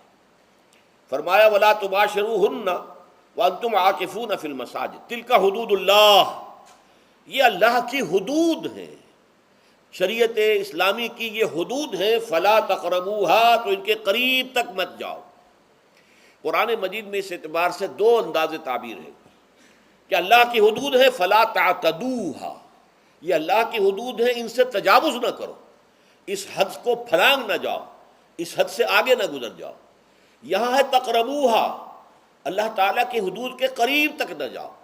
اس کی وجہ ایک حدیث میں بیان کر دی گئی ہے کہ جیسے ہر بادشاہ کی ایک چراگاہ ہوتی ہے، وہ صرف شاہی جو بھی ہیں جانور ہیں ان کے، یا گھوڑے ہیں یا کوئی اور ہیں، ان کے چرنے کے لیے ہے. وہاں پہ کوئی رعایت کا کوئی آدمی اپنی بھیڑ بکریاں وغیرہ نہیں لے جا سکتا. وہ حما کہلاتا تھا کہ یہ شاہ کے لیے مخصوص ہے. لکل ملکن حمن وحم اللہ محارمہ، اللہ بھی بادشاہ ہے کائنات کا، ارض و سما کا. اس نے بھی جن چیزوں کو حرام کر دیا ہے وہ حما ہے، اس میں داخل نہیں ہونا تمہیں. تو فرمایا کہ جو چرواہا اپنی بھیڑوں کو بالکل اس کی آخری حد تک لے جائے گا تو اندیشہ ہے کہ کوئی بھیڑ کوئی بکری چھلانگ لگائے اور اس چراگاہ میں داخل ہو جائے. اس لیے کیپ ایٹ اے ڈسٹینس، ایک فاصلے پر رہو. احتیاط کا تقاضا یہ ہے کہ اس آخری حد کے قریب نہ جاؤ. فلا تقربوها، اس کے قریب نہ جاؤ. ان حدود کی تو سختی کے ساتھ پابندی کرنی ہے. ان کے لیے یہ ہے کہ ان کو نہ صرف یہ کہ ان سے تجاوز نہیں کرنا، بلکہ ان سے ذرا کچھ فاصلے ہی پر اپنے آپ کو رکھنا ہے. کذالک یبین اللہ آیاتہ للناس، اسی طریقے سے اللہ تعالیٰ واضح کرتا ہے اپنی آیات کو لوگوں کے لیے. وَلَعَلَّهُمْ يَتَّقُونَ، اور تاکہ وہ پھر تقویٰ کریں، بچیں. جب احکام معلوم ہو گئے اب بچنا آسان ہے. جب احکام معلوم نہیں تو اندیشہ ہے کہ کہیں کسی حرام کے اندر جو ہے وہ ملوث ہو جائے. جیسے کہ ایک حدیث میں آتا ہے کہ الحلال بین والحرام بین وبینہما مشتبہات، حلال کیا ہے یہ بھی واضح ہے، حرام کیا ہے یہ بھی واضح ہے. البتہ ان دونوں کے مابین کچھ چیزیں ہوتی ہیں متشابہات، پتہ نہیں حلال ہے کہ حرام ہے. تو تم بچو، ان چیزوں سے بھی بچو، اس لیے کہ اس کے اندر حرام ہونے کا اندیشہ ہے نا، لہذا ان سے بھی بچو. جو صریحاً حلال ہے اسی پر اتفاق کرو. جن کے بارے میں تعین نہیں ہو پا رہا ہے کہ وہ حلال ہیں، البتہ یہ بھی ثابت نہیں ہو رہا ہے کہ وہ حرام ہیں، تو ان سے یہ تقویٰ کا تقاضا ہے. اگرچہ قانونی اعتبار سے یہ کہا جائے گا کہ وہ مباح ہے. جس شے کی حرمت کا ثبوت ہمیں کتاب اللہ اور سنت رسول سے نہ ملے وہ مباح ہے، لیکن یہ ہے کہ تقویٰ کا تقاضا یہ ہے. قانون کا تقاضا یہ کہ مباح کو آپ اختیار کریں گے تو آپ پر گرفت نہیں ہوگی، اس لیے کہ اس کی حرمت ثابت نہیں ہے. لیکن تقویٰ کا تقاضا یہ ہے کہ آپ صرف اس شے پر اکتفا کریں کہ جس کے حلال ہونے کے لیے ثبوت اور دلیل موجود ہے. تو یہ ہے کہ تلک حدود اللہ فلا تقربوها کذالک یبین اللہ لکم للناس آیاتہ للناس لعلہم یتقون. یہ احکام ہے تکمیلی روزے کے، جس کے ضمن میں میں نے کچھ احادیث نبویہ کے حوالے سے بھی ان کی مزید وضاحت کر دی. اب آئیے تیسری بات، روزے کا اصل حاصل کیا ہے. اب پہلی آیت پر ہمیں توجہ دینی ہوگی. یا ایھا الذین آمنوا کتب علیکم الصیام، اہل ایمان تم پر روزہ فرض کیا گیا، لکھ دیا گیا، طے کر دیا گیا. اگرچہ جیسا کہ میں نے عرض کیا یہ ابتدائی حکم ہے اور اس میں وجوب علی تخییر وہ بعد میں آ چکا دوسری آیت میں. کما کتب علی الذین من قبلکم، جیسے کہ یہ فرض کیا گیا تھا ان پر جو تم سے پہلے تھے، یعنی یہود اور نصارہ، ان پر بھی یہ روزہ جو ہے یہ فرض تھا. البتہ احکام مختلف ہو گئے. جیسے جمعے کا دن اور جمعے کو چھوڑ کر یہودیوں نے سبت کا دن اختیار کیا، عیسائیوں نے جو ہے وہ سنڈے کو اختیار کر لیا، لیکن احکام میں فرق ہے. وہاں پورے سبت کے دن، ہفتے کے دن کاروبار دنیاوی مطلقاً حرام، لیکن ہمارے ہاں شریعت کے اندر آسانی پیدا کی گئی کہ صرف جمعے کی اذان سے لے کر نماز ادا ہو جانے تک وہ حرام ہے. لیکن باقی یہ ہے کہ اس سے پہلے بھی اگر کرو اور بعد میں جب فَإِذَا قُضِيَتِ الصَّلَاةُ فَانتَشِرُوا فِي الْأَرْضِ وَابْتَغُوا مِن فَضْلِ اللَّهِ، جب نماز ادا ہو چکے تو جاؤ، منتشر ہو سکتے ہو زمین میں اور اللہ تعالیٰ کے فضل کو تلاش کر سکتے ہو۔ تو اسی طریقے سے اگرچہ حکم روزہ جو ہے وہ تو سابقہ امتوں میں بھی تھا، لیکن یہ اس کے احکام جو ہیں ان کے اندر تغیر و تبدل ہے۔ کتب علیکم الصیام کما کتب علی الذین من قبلکم لعلکم تتقون، تاکہ تمہارے اندر تقوی پیدا ہو جائے۔ اب یہ ہے حکمت صوم کی پہلی آیت۔ تقوی کسے کہتے ہیں؟ بچنا۔ کس چیز سے بچنا؟ اللہ نے جو چیزیں حرام کی ان سے بچنا، اللہ کے احکام کو توڑنے سے بچنا۔ دیکھیے یہ لفظ جو ہے اس کا مادہ ہے وا، قاف اور یا، وقا۔ وقا یقی کے معنی ہے کسی کو بچانا۔ ہم دعا مانگتے وقنا عذاب النار، اے اللہ ہمیں آگ کے عذاب سے بچا لے۔ لیکن اتقا، ارتقا بنتا ہے باب افتعال، واو تے میں شامل ہو گئی تو اتقا، اور اسی سے تقوی ہے۔ تقوی کے معنی کیا ہے؟ بچنا، خود بچنا۔ وقا یقی، دوسرے کو بچانا۔ بچنا اللہ کے احکام کو توڑنے سے، اللہ کی حرام کردہ چیزوں میں ملوث ہونے سے، اللہ کے غضب سے، غصے سے، اللہ کی ناراضگی سے، اور آخرت میں اللہ کے عذاب سے۔ یہ بچنے کی روش ہے، پوری زندگی میں بھی اس کو جاری رکھو۔ یہ تقوی زندگی میں کیا ہوگا؟ اللہ کے احکام کو توڑنے سے بچنا، اللہ کی حرام کردہ چیزوں میں ملوث ہو جانا، ان کا استعمال کرنا، کھانے پینے سے متعلق ہوں یا وہ شہوت سے متعلق ہو یا کسی اور چیز سے متعلق ہو، اس سے بچنا۔ اور یہ بچنا جو ہے آخرت میں نتیجہ خیز ہوگا، جہنم سے بچاؤ ہو جائے گا، آگ کے عذاب سے نجات مل جائے گی۔ اچھا، اب روزے کا اس سے تعلق کیا ہے یہ سمجھ لیجئے۔ دیکھیے ہمارے گناہوں کا سب سے بڑا سبب ہمارے نفسانی تقاضے ہیں۔ ہم ایک حیوان بھی ہیں اور حیوان سے برتر بھی کچھ ہے، وہ میں بعد میں عرض کروں گا، لیکن حیوان تو ہے۔ جیسے ہر حیوان کو کچھ خوراک کی ضرورت ہے، ہمیں بھی ضرورت ہے۔ ہر حیوان کو بقائے نسل کا معاملہ جنسی ہے، وہ ہمارا بھی ہے۔ ہر حیوان کو کوئی نہ کوئی سر چھپانے کی جگہ چاہیے، کوئی گھونسلہ ہو، کوئی کھو ہو، کوئی بل ہو، کچھ بھی ہو، کچھ تو چاہیے آخر۔ اسی طریقے سے ہمارے سارے تقاضے ہیں۔ حیوانات کو بھی آرام چاہیے، ہمیں بھی آرام چاہیے۔ یہ حیوانی تقاضے جو ہیں، جن کو ہم کہیں گے اینیمل انسٹنکٹس، ہمارے وجود کے اندر ہیں یہ، اور ان کا تقاضا ہمارے اندر سے ابھرتا ہے۔ اسی کو اڈ اینڈ لیبیڈو کہا ہے فرائڈ نے۔ جدید نفسیات کا بابا آدم جو ہے وہ فرائڈ ہے، اس نے اسے اڈ اور لب سے تعبیر کیا ہے، اس سے اوپر سیلف کو لایا ہے، اور اس کے بعد جو ہے وہ سپر ایگو ہے۔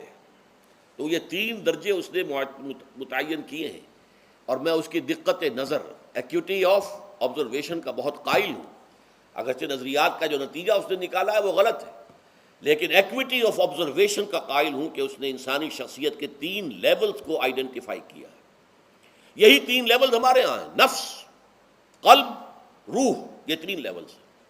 اس نے کہا اڈ اینڈ لیبیڈو یہ لویسٹ ہے، پھر ایگو، سیلف، پھر سپر ایگو۔ 3 لیول وہ بھی مانتا، اگرچہ ان کی تعبیر اس نے غلط کی ہے، لیکن جہاں تک اڈ اور لیبیڈو کی تعبیر ہے وہ صحیح ہے، وہ حیوانی تقاضے ہیں۔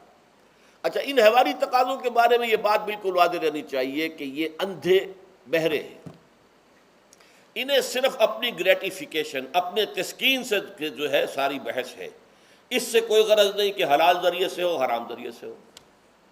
پیٹ کھانے کو مانگتا ہے بھوک کے اندر، اب آدمی جو ہے حرام کے اندر بھی بیمار بیٹھتا ہے، یہاں تک کہ خود شریعت اجازت دیتی ہے کہ اگر جان پر بن جائے، آدمی جو ہے وہ فاقے سے مر رہا ہو، تو وہ کوئی حرام چیز کھا کر بھی اپنی جان بچا سکتا ہے، لیکن عام حالات میں نہیں۔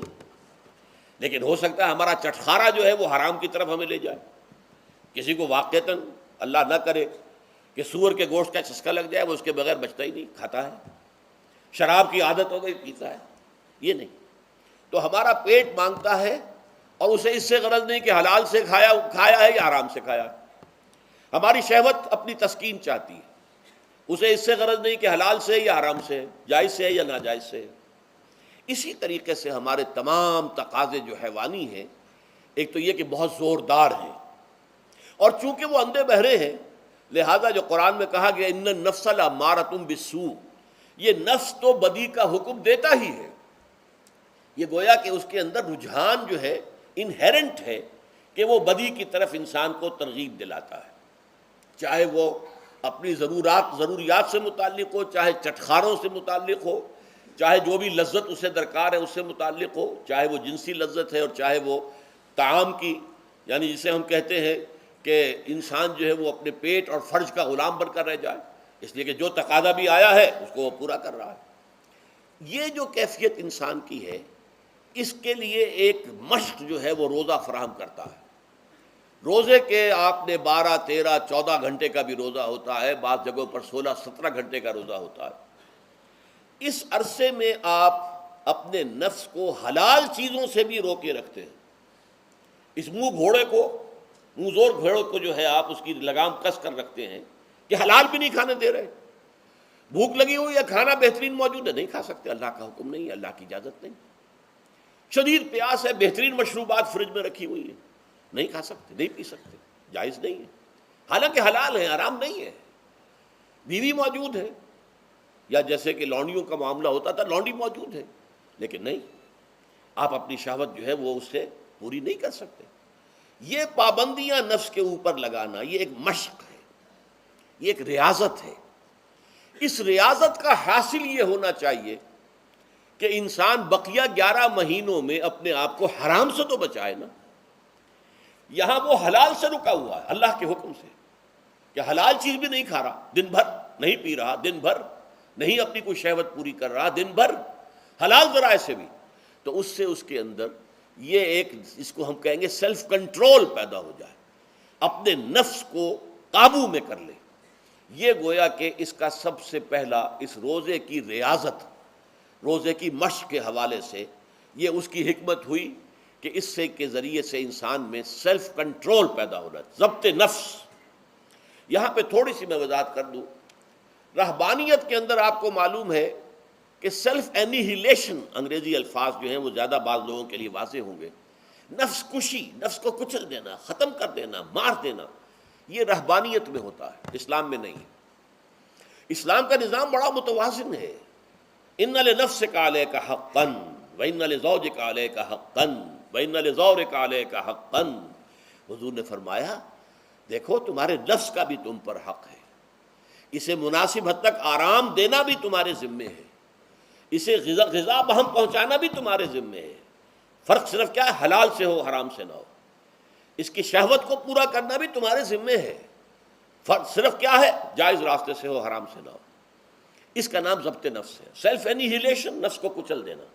یہ جو تپسیائیں جو ہیں ہندو سادھو کرتے رہے ہیں، اور جو سب سے زیادہ معاملہ جو ہے وہ جو راہب ہوتے تھے حضرت مسیح علیہ السلام کے پیروکاروں میں، انہوں نے تاریخ کے اندر جو مثالیں دی ہیں اس کا جو ہے اندازہ کرنا مشکل ہو جاتا ہے کہ کس درجے وہ لوگ اپنے نفس کو کچل دیتے تھے، جس کا قرآن مجید میں سورہ حدید میں ذکر بھی ہے۔ اکثر لوگ تو پابندی نہیں کر سکتے تھے، اپنے اوپر پابندیاں لگانے کے بعد غلط راستوں پر بھی چل پڑتے تھے، لیکن جو لوگ ان پابندیوں کو نبھاتے تھے وہ کس انتہا تک جاتے تھے۔ کبھی آپ جو ہے ہسٹری آف کرسچن منیسٹسزم پر جو تاریخ کی کتابیں لکھی گئی ان کو پڑھیں تو اندازہ ہوگا۔ مولانا مودودی نے تفہیم القرآن میں اس کا کچھ حوالے دیے ہیں، اور واقعہ یہ کہ رونگٹے کھڑے ہو جاتے ہیں انسان پر کہ اس درجے میں انہوں نے اپنے نفس کو کچلا تھا۔ ہمارے صوفیہ کے ہاں بھی بعض ایسی روایات صحیح ہیں یا غلط ہے بیان کی جاتی ہیں، لیکن اسلام کا اصل معاملہ کیا ہے، توازن، اعتدال۔ تمہارے نفس کا بھی تم پر حق ہے، ان لنفسک علیک حقا، تمہاری بیوی کا بھی تم پر حق ہے، وان لزوجک علیک حقا، اور تمہارا جو بھی کوئی ملاقاتی آئے، کوئی دوست ہے، اس کا بھی زورک علیک حق ہو، زیارت کرنے کے لیے کوئی آیا اس کا بھی حق ہے، ان کے حقوق ادا کرو۔ حضرت عبداللہ ابن عمرو بن العاص رضی اللہ تعالی عنہما صحابہ کرام میں اس اعتبار سے بہت ممیز تھے کہ ان پر عبادت جو ہے، عبادت گزاری کا اتنا غلبہ ہو گیا تھا، ہر روز روزہ رکھتے تھے اور رات کو پوری رات کھڑے رہتے تھے۔ حضور کو اطلاع دی گئی، حضور نے طلب کیا فوراً، آپ نے فرمایا یا عبداللہ الم نخبر، کیا ہمیں یہ خبر نہیں دی گئی انک تصوم الدہر وتقوم اللیل، کہ تو ہمیشہ رات کو کھڑا رہتا ہے نماز میں اور ہر روز روزہ رکھتا ہے۔ اب ظاہر بات ہے حضور کے حضور میں جھوٹ کیسے بولتے؟ ویسے بھی جھوٹ بولنے کا سوال نہیں صحابی کے لیے. تو عرض کیا بلا یا رسول اللہ ایسی ہے تو صحیح ہے. فرمایا لا تفعل، ہرگز ایسا مت کرو. فإن لنفسك عليك حقا وإن لزوجك عليك حقا وإن لزورك عليك حقا، تمہارے نفس کا بھی تم پر حق ہے. روزہ رکھو بھی اور افطار بھی کرو. بہترین روزہ جو ہے وہ حضرت داؤد علیہ السلام کا تھا. ایک دن روزہ رکھتے تھے، ایک دن افطار کرتے تھے. لیکن یہ ہے کہ آپ ہفتے میں 2 دن روزے حضور کے ہیں، سوموار کو اور جمعرات کو. مہینے میں 3 روزے یہ ہیں. اس میں گویا کہ سنت پر عمل بھی ہو جائے گا. لیکن یہ کہ ہمیشہ روزہ رکھنا، بلکہ یہاں تک کہا گیا ما ساما من سامت دہر، جو ہمیشہ روزہ رکھتا ہے اس نے کوئی روزہ رکھا ہی نہیں. کیا مطلب؟ یہ تو اس نے اپنی ہیبٹس بدل لی ہیں. ہیبٹس ہو گئی ہیں یہ کہ سارا دن بھر نہیں کھانا، صبح کھانا شام کو کھانا، بس. یہ تو اس نے اپنی ہیبٹ بدل لی ہے، روزہ ہیبٹ بن گیا اس کا. ما ساما من سامت دہر، جس نے ہمیشہ روزہ رکھا اس نے کوئی روزہ رکھا ہی نہیں. اس لیے کہ روزہ تو در حقیقت اس شخص پر شاخ گزرتا ہے جس کو عادت ہے دن میں کھانا کھانے کی. اس کو دن کے اندر 3 کھانے کھانے کی عادت ہے، تبھی تو وہ شاخ گزرے گا. اگر وہ عادت ہی آپ نے بدل لی ہے تو ظاہر بات ہے کہ پھر روزے کی جو برکت ہے وہ تو ظاہر نہیں ہوگی. تو بہرحال اس اعتبار سے غور کیجئے کہ یہ پہلا حکم جو ہے روزے کا، لعلکم تتقون، تاکہ تمہارے اندر تقوی پیدا ہو جائے، اپنے نفس پر کنٹرول پیدا ہو جائے. اس کو یوں سمجھیے کہ یہ ایک بڑا منہ زور گھوڑا ہے ہمارا جو نفس ہے، ہمارا جو جسم ہے، حیوانی نظام. اس پر ہماری خودی یا ہماری انا یا ہماری ایگو یا ہمارا سیلف، یہ اس پر حکمران ہے. اس کا گھوڑے کا سوار ہے. اب اگر گھوڑا منہ زور ہے اور سوار کے قابو میں نہیں ہے تو کیا نتیجہ نکلے گا؟ اب وہ گھوڑے کے اختیار میں ہے، سوار صاحب کی جان جو ہے وہ جا کر پٹخ دے کہیں، کسی کھائی میں گرائے، کسی اور جگہ گرائے، وہ تو گویا کہ اس کے رحم و کرم پر ہے. ہاں اگر سوار تکڑا ہے اور سوار نے جو ہے گھوڑے کو قابو میں کیا ہوا ہے، اس کی رانوں میں بھی جان ہے، دبایا ہوا ہے گھوڑے کو اپنی رانوں کے درمیان، تو ظاہر بات ہے کہ اب یہ گھوڑا جو ہے بہت بڑی ایسٹ ہے اس کے لیے. اب گھوڑا ادھر جائے گا جدھر سوار لے جانا چاہے گا. سوار اپنے مقصد، اپنی منزل تک پہنچے گا گھوڑے کے ذریعے سے. اور اگر برعکس ہے، جیسا کہ میں عرض کر چکا ہوں، تو وہ سوار جو ہے وہ گھوڑے کے رحم و کرم پر ہے. یہی معاملہ ہے. ہماری خودی یا ہماری انا یا ہمارا ایگو، یہ در حقیقت یہ راکب ہے، اور ہمارا وجود حیوانی یہ مرکب ہے، یہ گھوڑا ہے. اگر ہم قابو یافتہ ہوں اپنے اس گھوڑے کے اوپر تو یہی جسم ہمارے لیے ایک بہت بڑا ایسٹ ہے. ہاتھوں سے نیکی کمائیں گے، پاؤں سے نیکی کمائیں گے، آنکھوں سے نیکی کمائیں گے، کانوں سے نیکی کمائیں گے. یہ ساری نیکیاں کمانے کا ذریعہ بن جائے گا. تلاوت قرآن سن رہے ہیں تو کانوں کی نیکی ہو رہی ہے، قرآن دیکھ کر پڑھ رہے ہیں تو آنکھوں کی نیکی ہو رہی ہے. یہ سارے ہمارے اعصاب، ہمارے تمام اعضاء و جوارح نیکی کا ذریعہ ہے. لیکن اگر کہیں یہ ہمارا نفس امارہ، ایڈ اور لیبیڈو ہم پر قابو پا لے تو پھر ہم اس کے رحم و کرم پر ہیں، پھر وہ ہمیں جس کھائی میں چاہے گا گرا دے گا.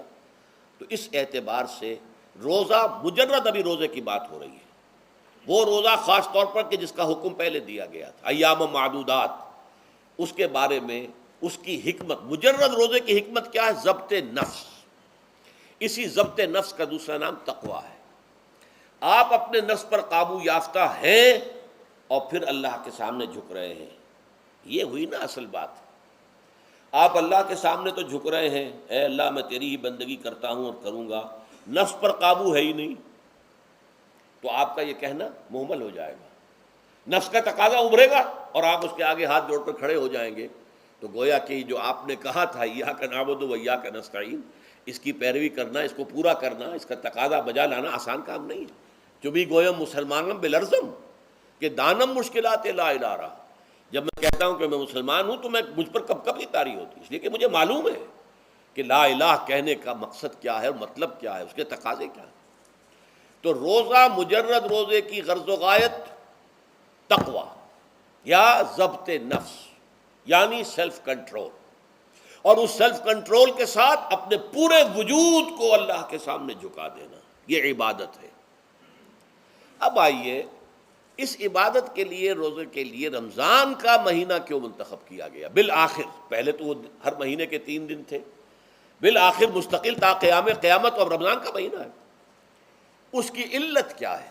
ظاہر بات ہے کہ سارے 12 مہینے اللہ ہی کے ہیں، ہفتے کے سارے دن اللہ ہی کے ہیں، دنوں میں سید الایام جمعے کا دن ہے، مہینوں میں سید الاشہر، یہ جتنے مہینے ہیں ان میں سردار جو ہے مہینوں کا وہ رمضان مبارک ہے۔ کیوں ہے؟ اب آپ پڑھیے تیسری آیت، شہر رمضان الذی انزل فیہ القرآن، رمضان کا مہینہ وہ ہے جس میں قرآن نازل کیا گیا۔ اور اس کی مزید کیا ہے تشریح کہ رمضان ہی میں وہ لیلۃ القدر ہے جس میں قرآن نازل کیا گیا۔ اب یہاں دو چیزیں علیحدہ علیحدہ سمجھ لیجئے۔ ہمیں معلوم ہے کہ قرآن حضور پر نازل ہوا 32 برس میں، نہیں 22 برس میں، 610 عیسوی سے لے کر اس موضوع پر آج شام کو تقریر ہوگی انشاءاللہ مفصل تعارف قرآن کے ضمن میں، بعد نماز عشاء قرآن اکیڈمی کی مسجد میں، کیونکہ معلوم نہیں کہ آج چاند ہو جائے گا یا نہیں ہو جائے گا، لہذا دورہ ترجمہ قرآن کل سے شروع ہوگا، اور آج جو ہے تعارف قرآن اور سورہ فاتحہ کا کچھ مفہوم میں بیان کروں گا، تاکہ یہ کہ رمضان مبارک کے لیے تمہید ہو جائے۔ پھر اگر چاند ہو گیا تو چھوٹی چھوٹی صورتوں کے ساتھ ہم تراویح مکمل کر لیں گے، ترجمہ قرآن کے ساتھ تراویح کل سے شروع ہوگی۔ بہرحال اس ضمن میں رمضان کا چناؤ جو ہوا ہے تو یہ ترجیح بلا مرجح نہیں ہے، ایسے ہی نہیں ہے کہ یوں ہی اس کو ترجیح دے دی گئی، اس کی حکمت ہے، غایت ہے، علت ہے، اس کا سبب ہے۔ رمضان کا مہینہ وہ ہے جس میں قرآن نازل کیا گیا، اسی میں وہ لیلۃ القدر ہے جس میں قرآن نازل کیا گیا، اگرچہ ہم جانتے ہیں کہ حضور پر قرآن نازل ہوا ہے 22 برس میں، 610 عیسوی سے 632 تک۔ اس معمے کو کیسے حل کریں گے؟ اس کا حل کیا ہے؟ رمضان مبارک کی ایک شب مبارک لیلۃ القدر میں پورا قرآن لوح محفوظ سے دفعتاً پورا کا پورا سمائے دنیا، پہلا آسمان جو ہے ہمارا، اس کے اوپر نازل کر دیا گیا۔ اس کے لیے لفظ انزلہ، انزلہ ینزل انزالن کے معنی ہے دفعتاً کسی چیز کو اتار دینا، اور نزلہ ینزل تنزیلا کے معنی ہے رفتہ رفتہ درجہ درجہ درجہ درجہ درجہ اتارنا۔ اعلام، عالم یعلم اعلاما، کسی شے کو خبردار کر دینا، بتا دینا، بس ہم نے بتا دیا تم جانو، تمہارا کام۔ تعلیم یہ ہے اس کو درجہ بدرجہ سمجھانا، اس کے دماغ میں اتارنا، دیکھنا کہ اتنی بات سمجھ گیا تو اگلی بات سمجھانا، یہ سمجھ میں آ گئی تو اگلی بات، تعلیم اس کو کہتے ہیں۔ تو انزال دفعتاً اتار دینا، تنزیل رفتہ رفتہ تدریجاً تھوڑا تھوڑا کر کے اتارنا۔ تو حضور پر تنزیل ہوئی ہے، فَإِنَّهُ نَزَّلَهُ عَلَىٰ قَلْبِكَ، جبرائیل نے اس قرآن کو تھوڑا تھوڑا تھوڑا تھوڑا کر کے نزلناہ تنزیلا، رتلناہ ترتیلا، ہم نے تھوڑا تھوڑا کر کے اتارا۔ لیکن لیلۃ القدر میں جو ماہ رمضان مبارک کی شب ہے آخری عشرے کی، اس میں پورا قرآن اتار دیا گیا تھا لوح محفوظ سے سمائے دنیا تک۔ شہر رمضان الذی انزل فیہ القرآن ھدی للناس وبینات من الہدی والفرقان۔ یہ قرآن کیا ہے؟ کیا بنا کر نازل کیا گیا؟ یہ حال ہے، یہ لوگوں کے لیے، پوری نوع انسانی کے لیے ہدایت ہے، اور یہ ہدایت بینات کی شکل میں آئی، واضح تعلیمات جن میں کوئی شک و شبے کی گنجائش نہیں، از خود روشن۔ بینہ اسے کہتے ہیں وہ شے جو از خود روشن ہو، جس کو ہم کہتے ہیں کہ آفتاب آمد، دلیل آفتاب، جب سورج طلوع ہو گیا تو اپنے وجود پر وہ خود دلیل ہے، اسے کسی اور دلیل سے ثابت کرنے کی ضرورت نہیں ہے، از خود واضح۔ تو بینات من الہدی، جو قرآن کی بنیادی ہدایت ہے وہ بینات پر مشتمل ہے، واضح چیزیں جو انسان کے لیے، اس کی فطرت کے لیے جانی پہچانی چیزیں ہیں، یہ کوئی باہر کی چیز نہیں آ رہی ہے، اس کے قلب کی گہرائیوں کے اندر یہ سب کچھ موجود ہے، اور اس کی گواہی اس کے قلب کی گہرائیوں سے نکلتی ہے کہ ہاں دیکھنا تقریر کی لذت کے جو اس نے کہا، میں نے یہ جانا کہ گویا یہی میرے دل میں ہے، اس نے تو میرے اپنی فطرت کی ترجمانی کی ہے۔ والفرقان، بینات من الہدی والفرقان، یہ بینات کا اطلاق فرقان پر بھی ہو رہا ہے، حق و باطل کے اندر فرق کر دینے والی شے۔ بین صورت میں یہ حق ہے، یہ باطل ہے، یہ جائز ہے، یہ ناجائز ہے، یہ غلط ہے، یہ صحیح ہے۔ یہ ہے قرآن مجید کی عظمت کا بیان۔ ویسے تو عظمت قرآن مجید کے اندر بہت سے مقامات پر آئی ہے اور بڑے ہی پرشکو انداز میں بھی آئی ہے، لیکن یہ اس وقت موقع نہیں ہے اس میں جانے کا۔ یہاں جو قرآن کا تعارف کرایا گیا، ھدی للناس وبینات من الہدی والفرقان، اور یہ رمضان میں نازل کیا گیا، لہٰذا رمضان کا مہینہ جو ہے اس عبادت کے لیے خاص اور مختص کر لیا گیا۔ فمن شہد منکم الشہر فلیصم، تو جو کوئی بھی تم میں سے اس مہینے کو پائے یا اس میں مقیم ہو وہ لازماً روزہ رکھے۔ میں بیان کر چکا ہوں یہ وجوب علی العین ہے، اس کے اندر اب اختیار نہیں ہے، لیکن یہ کہ اگر من کان منکم مریضا أو علی سفر فعدۃ من ایام اخر۔ اب دیکھیے یہ جو رمضان مبارک کو منتخب کیا گیا جو نزول قرآن کا مہینہ ہے، تو اس میں ایک دوہرا پروگرام رکھ دیا گیا ہے جو قرآن مجید میں تو واضح طور پر نہیں کہا گیا، اس لیے کہ اگر قرآن میں اس طور سے آ جاتا تو فرض ہو جاتا، اسے تطوعاً رکھا گیا ہے، لہذا اس کا ذکر قرآن میں نہیں ملے گا۔ موجود ہے کہ جب اس مہینے کو چنا ہی اس لیے گیا ہے کہ یہ نزول قرآن کا مہینہ ہے، لہذا اس کے لیے جو ہم نے پڑھا تھا وہ خطبہ وہ اس کو پلٹ لیجئے۔ جعل اللہ صیامہ فریضۃ وقیام لیلہ تطوعا، اللہ نے اس مہینے کا روزہ رکھنا تو فرض قرار دے دیا ہے، اور اس کا قیام اللیل راتوں کو کھڑے رہنا یہ مرضی پر چھوڑ دیا ہے، جو کر سکے جو بھی ہمت کرے، ترغیب و تشویق ہے۔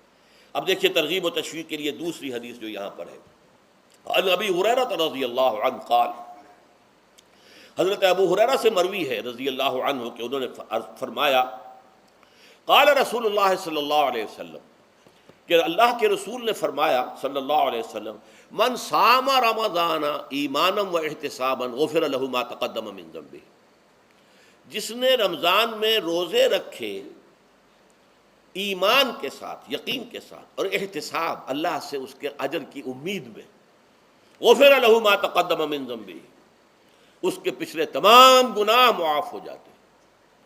یہ نوٹ کیجئے کہ اس سے مراد گناہ کبیرہ نہیں ہے، گناہ صغیرہ ہے۔ گناہ کبیرہ کے لیے توبہ شرط ہے، گناہ صغیرہ جو ہے وہ ان چیزوں سے دھل جاتے ہیں۔ لیکن اب دیکھیے ومن قام رمضان ایمانا و احتسابا، اور جو کوئی کھڑا رہا رمضان میں یعنی قیام اللیل ایمان اور احتساب کے ساتھ، غفر له ما تقدم من ذنبہ۔ اب تیسری بات، ومن قام لیلۃ القدر ایمانا و احتسابا، اور جو کھڑا رہا قیام اللیل جس نے کیا ہے لیلۃ القدر میں ایمان اور احتساب کے ساتھ، غفر له ما تقدم من ذنبہ، متفق علیہ۔ یہ حدیث بخاری اور مسلم دونوں کی ہے۔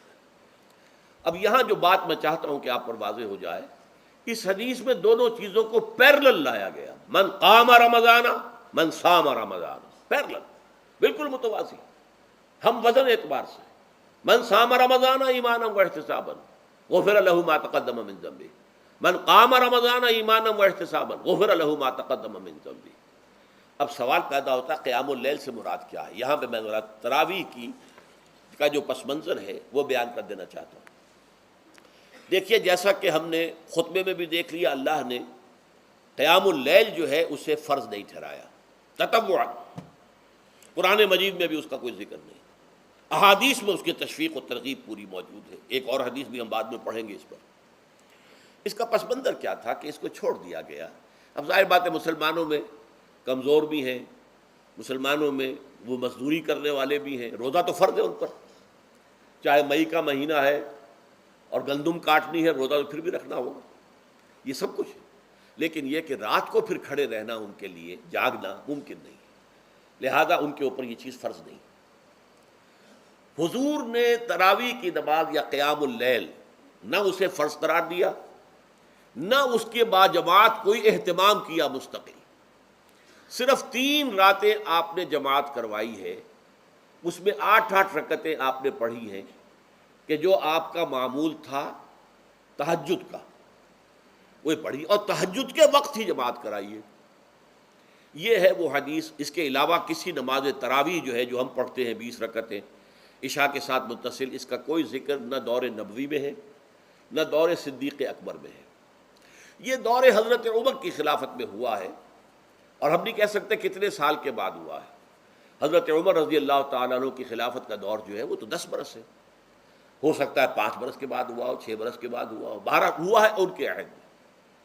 حضرت عمر ایک مرتبہ مسجد میں داخل ہوئے، مسجد نبوی میں، تو دیکھا کہ کچھ لوگ 8 10 12 جو ہیں وہ ایک جو ہے حافظ کے پیچھے کھڑے ہوئے اور قرآن سن رہے۔ کچھ دوسرے کونے میں کھڑے ہیں، کچھ کہیں اور کھڑے ہیں، مختلف جماعتیں ہو رہی ہیں.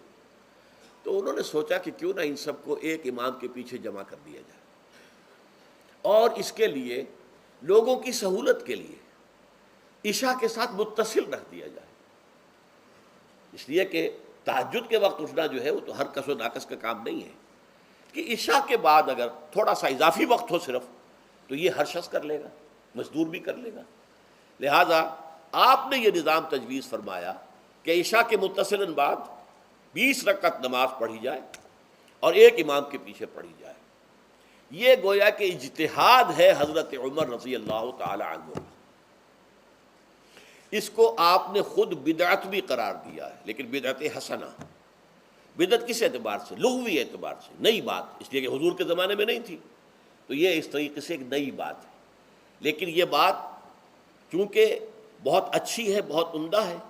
آپ جب یہ نظام چل پڑا تو ایک دن مسجد میں آئے، دیکھا کہ بڑی بھری مسجد ہے، صحابہ کھڑے ہیں اور ایک امام کے پیچھے قرآن سن رہے ہیں. آپ نے فرمایا نعم البدعۃ ھذہ، یہ جو ہم نے نئی بات شروع کی ہے یہ بہت اچھی ہے، بہت عمدہ ہے. اب یہاں سے فرق واقع ہو گیا ہے. ایک تو اہل تشیع جو ہے وہ تو ویسے ہی حضرت عمر سے بہت دشمنی رکھتے ہیں، عناد رکھتے ہیں، تو حضرت عمر کے اجتہادات سے انہیں نفرت ہے، انہیں دوری ہے، چاہے وہ کوئی سا بھی حضرت عمر کا اجتہاد ہو. ہمارے ہاں اہل حدیث حضرات بھی در حقیقت حضرت عمر یا کسی اور خلیفہ راشد کے فعل کو وہ سمجھتے ہیں کہ یہ ایگزیکٹو آرڈرز ہیں، یہ ہمیشہ کے لیے نہیں ہے. حضرت عمر نے اپنے دور میں ایک نظام قائم کیا، ان کے دور کے لیے ٹھیک تھا، یہ ہمیشہ کے لیے نہیں. ہمیشہ کے لیے وہ 8 ہی رکعتوں کے قائل ہیں، وہ تہجد والے. لیکن اس میں بہرحال انہوں نے بھی خود یہ اضافہ کیا ہے کہ وہ 8 رکعتیں وہ عشاء کے ساتھ متصل پڑھتے ہیں، تہجد کے وقت تو نہیں پڑھتے. اور حضور نے تو صرف 3 روز جو ہے وہ کرائی تھی جماعت، وہ لوگ 30 دن یا 29 دن پڑھ رہے ہیں، تو اضافہ تو انہوں نے بھی کر دیا، اس نظام میں تبدیلی تو ہو گئی. لیکن اہل سنت جو کہلاتے ہیں، ہمارے جو 4 جو ہیں، جو ہمارے مسلک ہیں، حنفی، مالکی، شافعی، حنبلی، ان کا اتفاق ہے اس پر حضرت عمر کا، کیونکہ ان کے سامنے اصول یہ ہے کہ حضور نے فرمایا علیکم بسنتی وسنت الخلفاء الراشدین المہدیین، تم پر لازم ہے کہ میری سنت کو پکڑو مضبوطی کے ساتھ، اور میرے خلفاء راشدین مہدیین جو ہیں ان کی سنت کو پکڑو. اس اصول سے یہ چاروں فقہیں جو ہیں حضرت عمر کے اجتہادات جو ہیں ان کو بھی پابندی سمجھتے ہیں کہ تمام عمر کے لیے، قیامت تک کے لیے امت مسلمہ پر ان کی پیروی لازم ہے. لہذا اس میں اجماع ہے. اور یہاں تک کہ یہ سب سے آخری جو اس میں مسلک پیدا ہوا ہے زمانی اعتبار سے، سب سے پہلے مسلک جو ہے حنفی پیدا ہوا ہے، پھر مالکی پیدا ہوا ہے، پھر شافعی پیدا ہوا ہے، اور پھر حنبلی آخری ہے. اور امام احمد ابن حنبل بہت بڑے محدث بھی ہیں. مسند احمد ابن حنبل جو ہے وہ بہت بڑی کتاب ہے، بہت اہم کتاب ہے، جامع کتاب ہے. تو ان کے ہاں بھی 20 رکعتیں ہیں. چنانچہ حرمین شریفین میں، سعودی عرب میں، مکے اور مدینہ منورہ میں جو نماز تراویح ہوتی ہے اس کی 20 رکعتیں ہیں.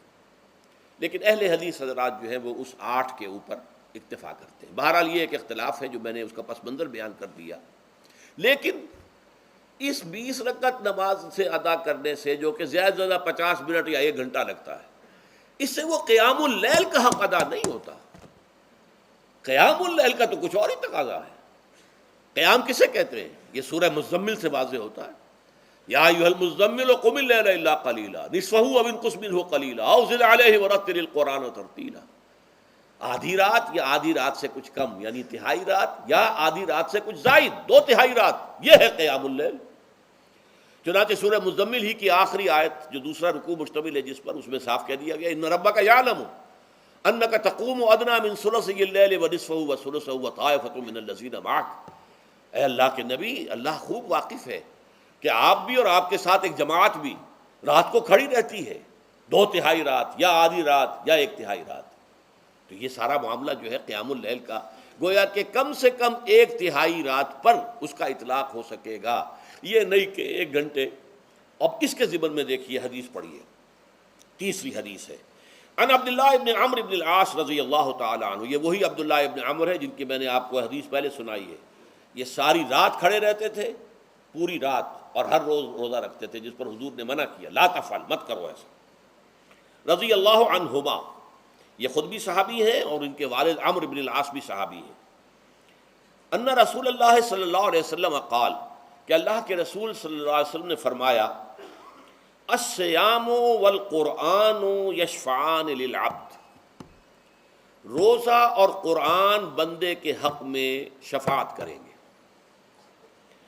یقول الصیام، روزہ یہ عرض کرے گا اللہ کی جناب میں، اے رب پروردگار، انی منعتہ الطعام والشہوات بالنہار، میں نے تیرے اس بندے کو دن کے دوران کھانے پینے سے اور اپنی شہوت کا تقاضا پورا کرنے سے روکے رکھا، یہ میری وجہ سے روکا رہا، تو میری شفاعت اس کے حق میں قبول فرما، فشفعنی فیہ، میری شفاعت اس کے حق میں قبول فرما۔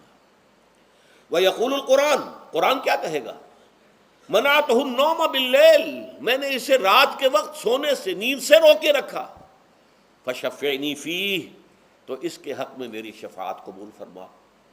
حضور فرماتے ہیں فیشفعان، ان دونوں کی شفاعت قبول کی جائے گی۔ یہ ہے قیام اللیل۔ یہ قیام اللیل صرف تراویح کی نماز سے جو پڑھ لی جاتی ہے، اور ہمارے ہاں تو یہ ہے، وہاں کم سے کم یہ تو تھا، صحابہ کرام کھڑے ہوتے تھے تو جو قاری پڑھ رہا ہوتا تھا وہ ان کے دل میں اترتا جاتا تھا، اس کا مضمون اور مفہوم جو ہے ان کو معلوم ہے، لہذا وہ اس کی زبان سے نکلا ہوا ہر لفظ ان کے قلب کی گہرائیوں تک اتر رہا ہے۔ یہاں تو یہ ہے پیرٹ لائک حافظ ہے، اسے خود پتہ نہیں میں کیا پڑھ رہا ہوں، اکثر حفاظ جو ہیں وہ عالم تو نہیں ہوتے، اور جو سن رہے ہیں انہیں کچھ پتہ نہیں ہم نے کیا سنا ہے، تو ٹھیک ہے، کم سے کم ثواب تو انہیں ملے گا کہ انہوں نے وقت نکالا ہے، 1 گھنٹہ ہی اضافی صحیح، لیکن بہرحال اس کا وقت تو انہوں نے نکالا ہے، محنت کی ہے، کھڑے رہے ہیں، ثواب ملے گا۔ لیکن جو مقصد ہے وہ حاصل نہیں ہوتا۔ اس مقصد کے حصول کے لیے اول تو قیام اللیل کی کم سے کم مدت 1/3۔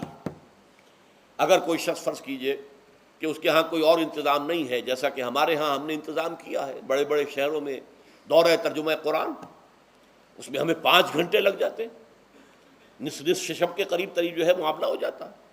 اس میں کیا ہوتا ہے کہ ہر 4 رکعت سے پہلے جو اس کے اندر پڑھا جانا ہے حصہ قرآن کا، اس کا پہلے ہم مطالعہ کرتے ہیں بیٹھ کر، ترجمہ اور کچھ موٹے موٹے نکات کی جو ہے وضاحت، پھر کھڑے ہو گئے اور قاری صاحب کے پیچھے 4 رکعتوں کے اندر وہ 4 رکوع یا جتنے بھی ہیں پڑھ لی، سن لی، پھر بیٹھ گئے 4 کے بعد، پھر اگلی 4 رکعتوں کے اندر جو کچھ پڑھا جانے والا ہے اس کا ترجمہ، اس کی تفہیم ہو گئی، پھر کھڑے ہو گئے، پھر سن لیا۔ اس طریقے سے 5-6 گھنٹے میں تراویح ختم ہوئی، تو تراویح بھی ہو گئی، حضرت عمر کے اجتہاد پر عمل بھی ہو گیا، 20 تراویح ہو گئی، لیکن یہ ہے کہ اس کے ساتھ جو اصل غرض و غایت ہے قیام اللیل کی وہ بھی حاصل ہو گئی۔ یہ ہم نے 17 سال پہلے شروع کیا تھا یا 18 سال پہلے، اور وہ انشاءاللہ اللہ کے فضل و کرم سے اب چل رہا ہے، بڑے بڑے شہروں میں ہو رہا ہے، لاہور میں جن مقامات پر ہو رہا ہے وہ تازہ جو ندائے خلافت ہے اس کے اندر آپ اس کی فہرست دیکھ لیں، کراچی میں تو اس سے غالباً 3 گنا مقامات کے اوپر وہ کام ہو رہا ہے، اور دوسرے شہروں میں بھی ہو رہا ہے۔ تو اس سے در حقیقت وہ غرض و غایت، وہ حکمت جو ہے پوری ہوتی ہے کہ یہ دونوں چیزیں پیرلل ہیں۔ من صام رمضان ایمانا واحتسابا غفر له ما تقدم من ذنبه ومن قام رمضان ایمانا واحتسابا غفر له ما تقدم من ذنبه، تو سیام اور قیام جو ہے ان دونوں کا حق ادا ہو جاتا ہے۔ تو یہ ہے شہر رمضان الذی انزل فیہ القرآن ھدی للناس وبینات من الھدی والفرقان فمن شہد منکم الشہر فلیصم ومن کان مریضا او علی سفر فعدۃ من ایام اخر یرید اللہ بکم الیسر ولا یرید بکم العسر ولتکملوا العدۃ ولتکبروا اللہ علی ما ھداکم ولعلکم تشکرون۔ اب جو آخری لفظ ہے لعلکم تشکرون، اب اس کی وضاحت سمجھیے۔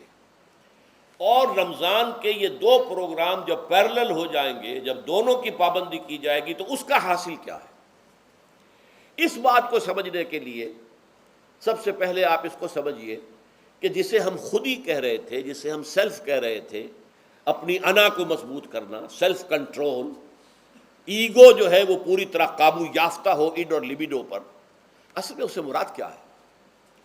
اس پر میں نے تفصیل سے بحث کی ہے عظمت صوم نامی اپنے کتابچے میں۔ ویسے یہ ہے کہ وہ مشکل ہے، ذرا فلسفیانہ اس کا انداز ہے، لیکن یہ ہے کہ وہی باتیں آسان الفاظ میں، جو دوسرا کتاب چاہے عظمت سیام و قیام رمضان مبارک، وہ آسان ہے، اگرچہ یہ دونوں بہت ہی محدود تعداد میں ہمارے پاس ہیں، لیکن یہ کہ میں نے ذکر کر دیا، جو حضرات لینا چاہیں وہ لے لیں۔ لیکن یہ ہے کہ اس میں اصل پس منظر کیا ہے؟ دیکھیے ہمارا جو وجود ہے انسان کا یہ کمپوزٹ ہے، مرکب ہے. ہمارے دو وجود ہیں جو جوڑ دیے گئے. کیسے جوڑ دیے گئے ہم نہیں جانتے، لیکن ہے دو وجود. ایک وجود حیوانی ہے، میں نے عرض کیا تھا پہلے ہی، ہر انسان ایک حیوان بھی ہے مکمل، سارے حیوانی تقاضے ہمارے اندر بھی ہیں. لیکن حیوان اور انسان میں بنیادی فرق یہ ہے کہ انسان کا جو اصل وجود ہے وہ روحانی ہے. اس روحانی وجود کی وجہ سے انسان کا وہ مقام ہوا کہ تمام فرشتوں کو اس کو سجدہ کرنے کا حکم دیا گیا. فَإِذَا سَوَّيْتُهُ وَنَفَخْتُ فِيهِ مِن رُوحِي فَقَعُوا لَهُ سَاجِدِينَ. فرشتوں سے کہہ دیا گیا تھا کہ میں ایک بشر پیدا کرنے والا ہوں مٹی سے. جب میں اسے پیدا کر لوں اور اس کی ناک پلک سنوار دوں، دو پلک درست کر دوں، تو پھر اس کے سامنے اور اس میں اپنی روح میں سے پھونک دوں تو گر پڑنا اس کے سامنے سجدے میں.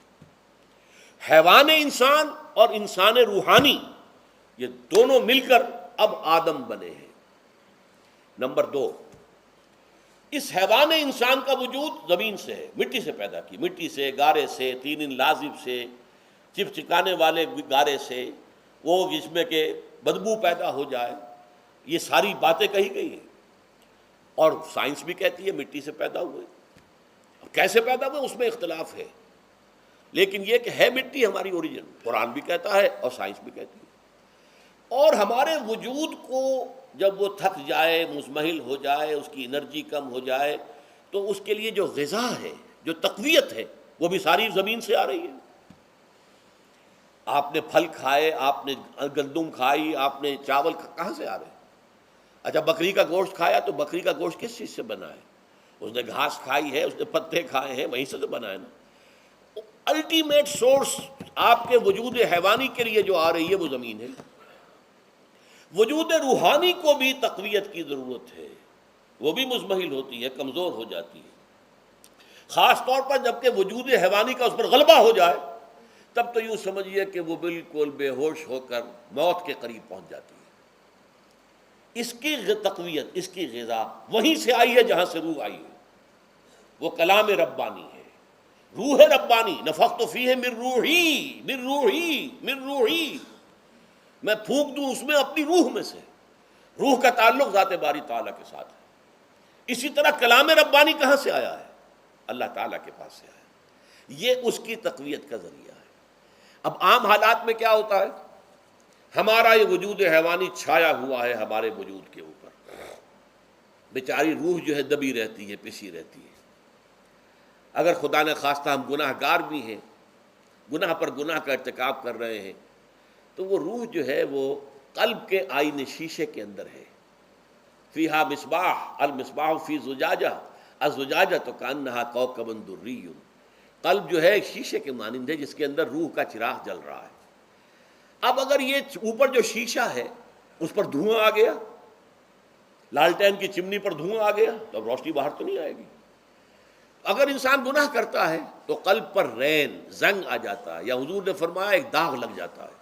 اور گناہ کرتا ہے اور داغ لگتا ہے، اور گناہ کرتا ہے اور داغ، یہاں تک کہ بالآخر پورا قلب سیاہ ہو جاتا ہے. اب وہ روح اندر بند ہو گئی، وہ دفن ہو گئی. اس کے لیے اب ضروری ہے کہ اب ایک پروگرام ایسا دیا جائے جو ریورس ہو جائے. دن میں روزہ رکھواؤ تاکہ وہ جو اینیمل انسٹنکٹس ہے وہ دبے. تو جب یہ وزن جو ہے اس کے اوپر کم ہوگا تو کچھ سائی آف ریلیف اسے ملے گی. جیسے بے ہوش آدمی پڑا ہے، اسے کوئی ہلکا سا ہوش آ رہا ہے، آپ نے پانی کے کچھ چھینٹے دیے، اس کے بعد آپ نے رات کو کھڑے ہو کر قرآن کے انوار کو اتارا. بارش برس رہی ہے روح انسانی کے اوپر، قلب روحانی، قلب انسانی کے اوپر، جس میں کہ وہ روح جو ہے وہ دفن ہے. وہ زندہ ہوگی اثر نو، ہوش میں آئے گی. اور ہوش میں آئے گی تو دو کام ہوں گے. ایک تو اسے قرآن کی عظمت کا احساس ہوگا. یہ قرآن میری حیات تازہ کا ذریعہ بنا ہے. میں دب گئی تھی، میں پس گئی تھی، میں بے ہوش تھی، میں نیم مردہ تھی. اس قرآن کی بارش نے، یہ ترشح جو ہوا ہے مجھ پر، اس نے مجھے حیات تازہ عطا فرمائی. یہ جو قدر کا احساس ہوگا قرآن کا، لعلکم تشکرون، تاکہ تم قرآن کی عظمت سے واقف ہو جاؤ۔ ایک انسان بھوک کی وجہ سے اس کا شوگر لیول اتنا گر گیا کہ بے ہوش پڑا ہوا، اب ظاہر بات ہے کہ آپ اسے کچھ پانی کے چھینٹے دیں گے تو کچھ ہوش میں آئے گا، پھر غذا دیں گے تو اب وہ پوری توانائی پر آئے گا، تو معلوم ہوگا اسے اس غذا کی کیا قدر و قیمت ہے۔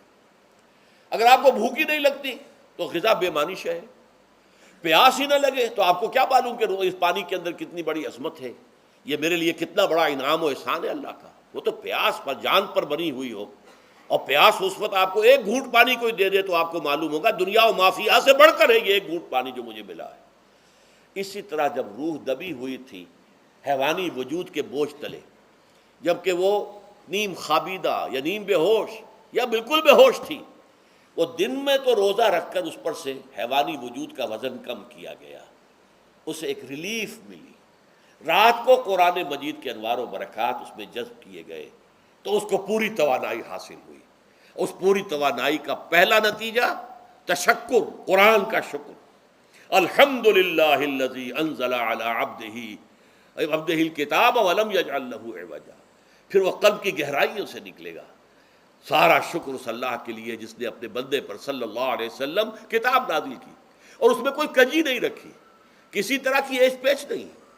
یا تبارک الذی نزل الفرقان علی عبدہ لیکون للعالمین نصیرا، بڑی بابرکت ہے وہ ذات جس نے اپنے بندے پر فرقان نازل فرمایا تاکہ وہ تمام جہان والوں کے لیے نذیر اور خبردار کرنے والا بن جائے۔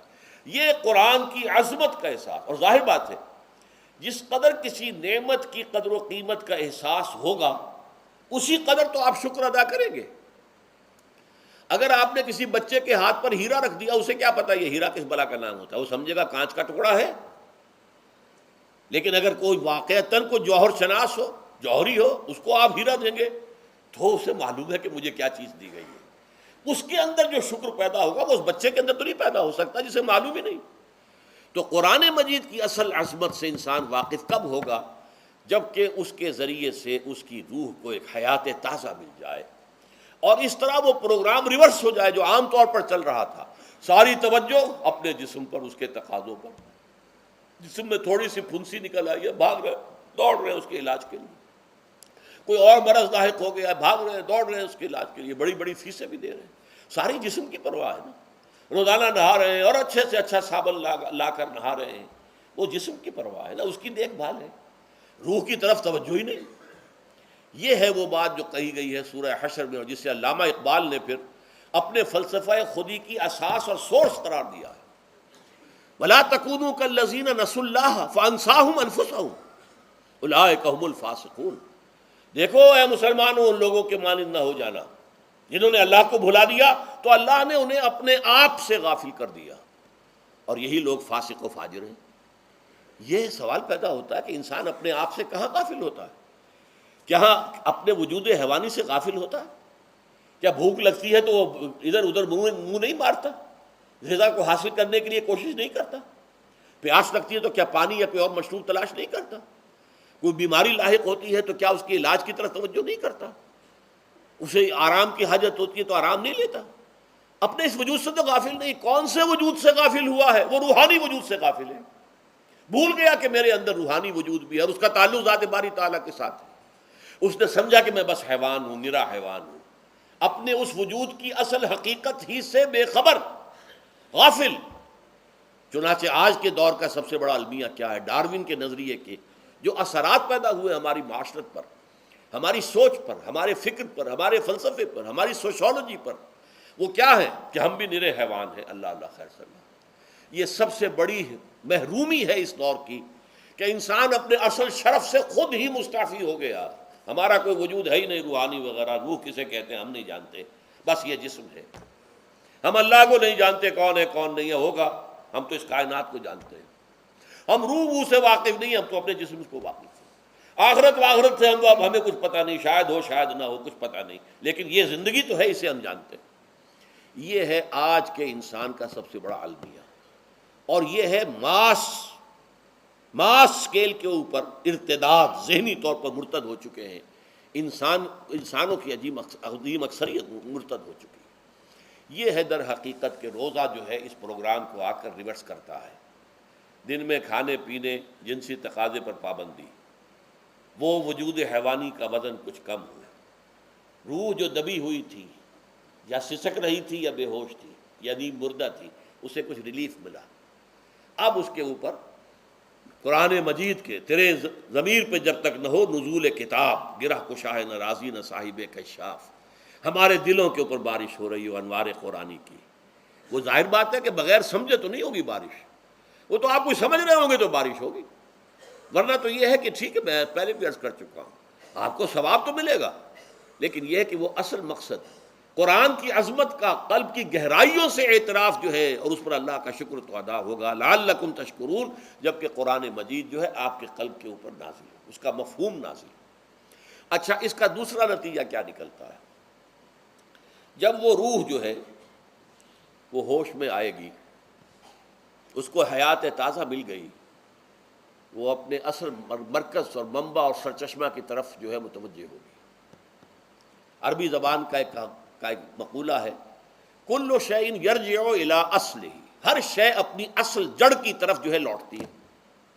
ہمارا وجود حیوانی زمین سے زمینی کی طرف لوٹتا ہے، یعنی مرنے کے بعد زمینی میں چلا جائے گا۔ اور نمبر دو، دنیا میں بھی زمینی خواہشات، زمینی تمنائیں، آرزوئیں وہ ہیں، وَلَٰكِنَّهُ أَخْلَدَ إِلَى الْأَرْضِ، جیسے کہ سورہ وہ کہا گیا ہے بلعام بن باعورہ کے بارے میں سورہ اعراف میں، وہ تو زمین ہی کی طرف دھنستا چلا گیا۔ ہماری روح کا منبع اور سرچشمہ ذات باری تعالیٰ ہے، وہ امر رب ہے، لہذا فوراً انسان اپنے رب کی طرف متوجہ ہوتا ہے۔ یہ اللہ کی طرف متوجہ ہو جانا اور پھر اس سے ہم کلام ہونا اور اس سے دعا کرنا، یہ ہے روزے کا اصل مقصد۔ جب سیام اور قیام رمضان مبارک کا دوہرا پروگرام ہوگا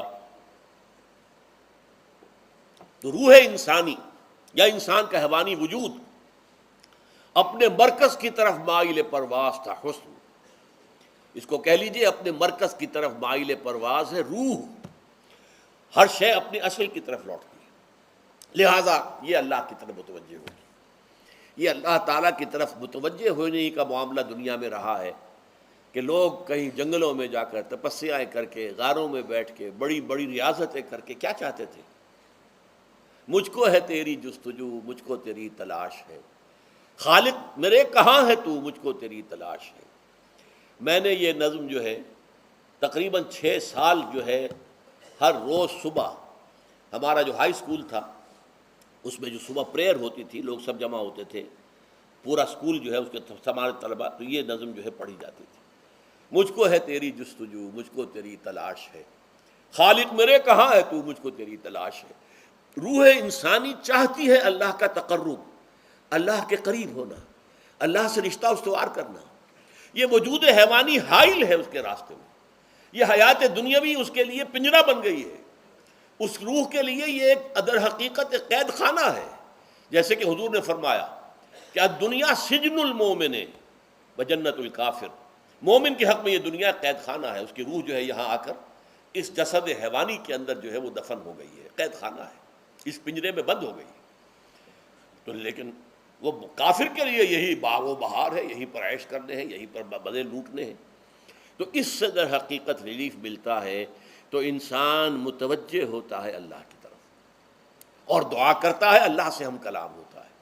یہ ہے در حقیقت روزے اور رمضان کا جو دوسرا نتیجہ نکلتا ہے اور بلند ترین نتیجہ ہے، اس کا ذکر ہے آیت نمبر 4 میں۔ اور یہ کہ بہت سے لوگ ایسے ہیں جو قرآن مجید میں نظم کے بہت قائل ہیں، لیکن میں حیران ہوں کہ اس نظم کے اندر اس کے ربط اور رشتے کو وہ تلاش کرنے سے قاصر رہے۔ وَإِذَا سَأَلَكَ عِبَادِي عَنِّي فَإِنِّي قَرِيبٌ، جب روح بیدار ہو جائے گی، اسے حیات تازہ ملے گی، تو اے نبی میرے بندے جب آپ سے پوچھیں میرے بارے میں، وہ میرا تقرب چاہتے ہیں، میرا قرب چاہتے ہیں، وہ چاہتے ہیں مجھ سے ہم کلام ہونا، وہ چاہتے ہیں کہ مجھے ان کے ساتھ، ان کو میرے ساتھ ایک نسبت مل جائے۔ وَإِذَا سَأَلَكَ عِبَادِي عَنِّي فَإِنِّي قَرِيبٌ، انہیں بتا دیجیے میں قریب ہی ہوں، میں دور نہیں ہوں۔ اور آیا ہے سورہ قاف میں نحن اقرب الیہ من حبل الورید، جو شہ رگ ہے انسان کی اس سے بھی زیادہ قریب ہوں میں اس سے. نوٹ کیجئے کیسے. اس کی روح کا تعلق میری ذات کے ساتھ ہے براہ راست.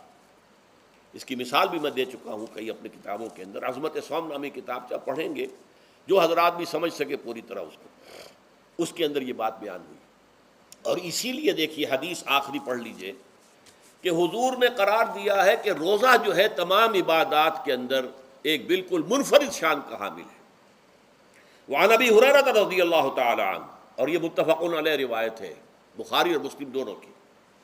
قال رسول اللہ صلی اللہ علیہ وسلم قال اللہ عز وجل، اسے حدیث قدسی کہتے ہیں. حضور نے فرمایا کہ اللہ فرماتا ہے. تو یہ حدیث بھی ہو گئی کہ حضور نے ہمیں بتائی، اور حدیث قدسی ہو گئی کہ اللہ کا قول ہے جو حضور نقل کر رہے ہیں. قرآن مجید وحی جلی ہے، یہ وحی خفی ہے، لیکن یہ عام حدیثوں کے مقابلے میں اس کا مرتبہ اور مقام بہت بلند ہے کہ حضور فرما رہے ہیں کہ اللہ فرماتا ہے. یقول اللہ عز وجل کل عمل ابن آدم لہو، ابن آدم کا ہر عمل ہر نیکی اس کے اپنے لیے، اپنے فائدے کے لیے. الا الصوم، سوائے روزے کے. فإنہ لی وأنا اجزی بہ یا اجزا بہ، یہ میرے لیے ہے اور میں خود ہی اس کی بدلہ دوں گا یا میں خود ہی اس کا بدلہ ہوں. یہ دونوں ترجمے ہیں. عظمت صوم میں نے تفصیل سے بحث کی ہے کہ ویسے تو نماز بھی اللہ کے لیے، اقم الصلاۃ لذکری. حج کس لیے ہے؟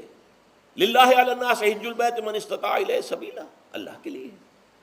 زکوٰۃ کس کے لیے؟ اللہ کے نام پر دی جا رہی ہے، اللہ کے لیے دی جا رہی ہے. صوم میں بات کیا ہے؟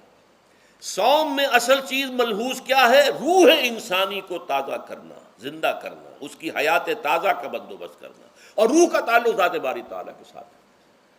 اس تعلق کی مثال یوں سمجھیے جیسے ہمیں معلوم ہے سورج کا فاصلہ ہم سے کتنا ہے، کروڑ میل. لیکن سورج کی کرن جو وہاں سے چل کر یہاں تک پہنچی ہے، کیا اس کا تعلق سورج سے منقطع ہے؟ سورج کے ساتھ تو تعلق قائم ہے.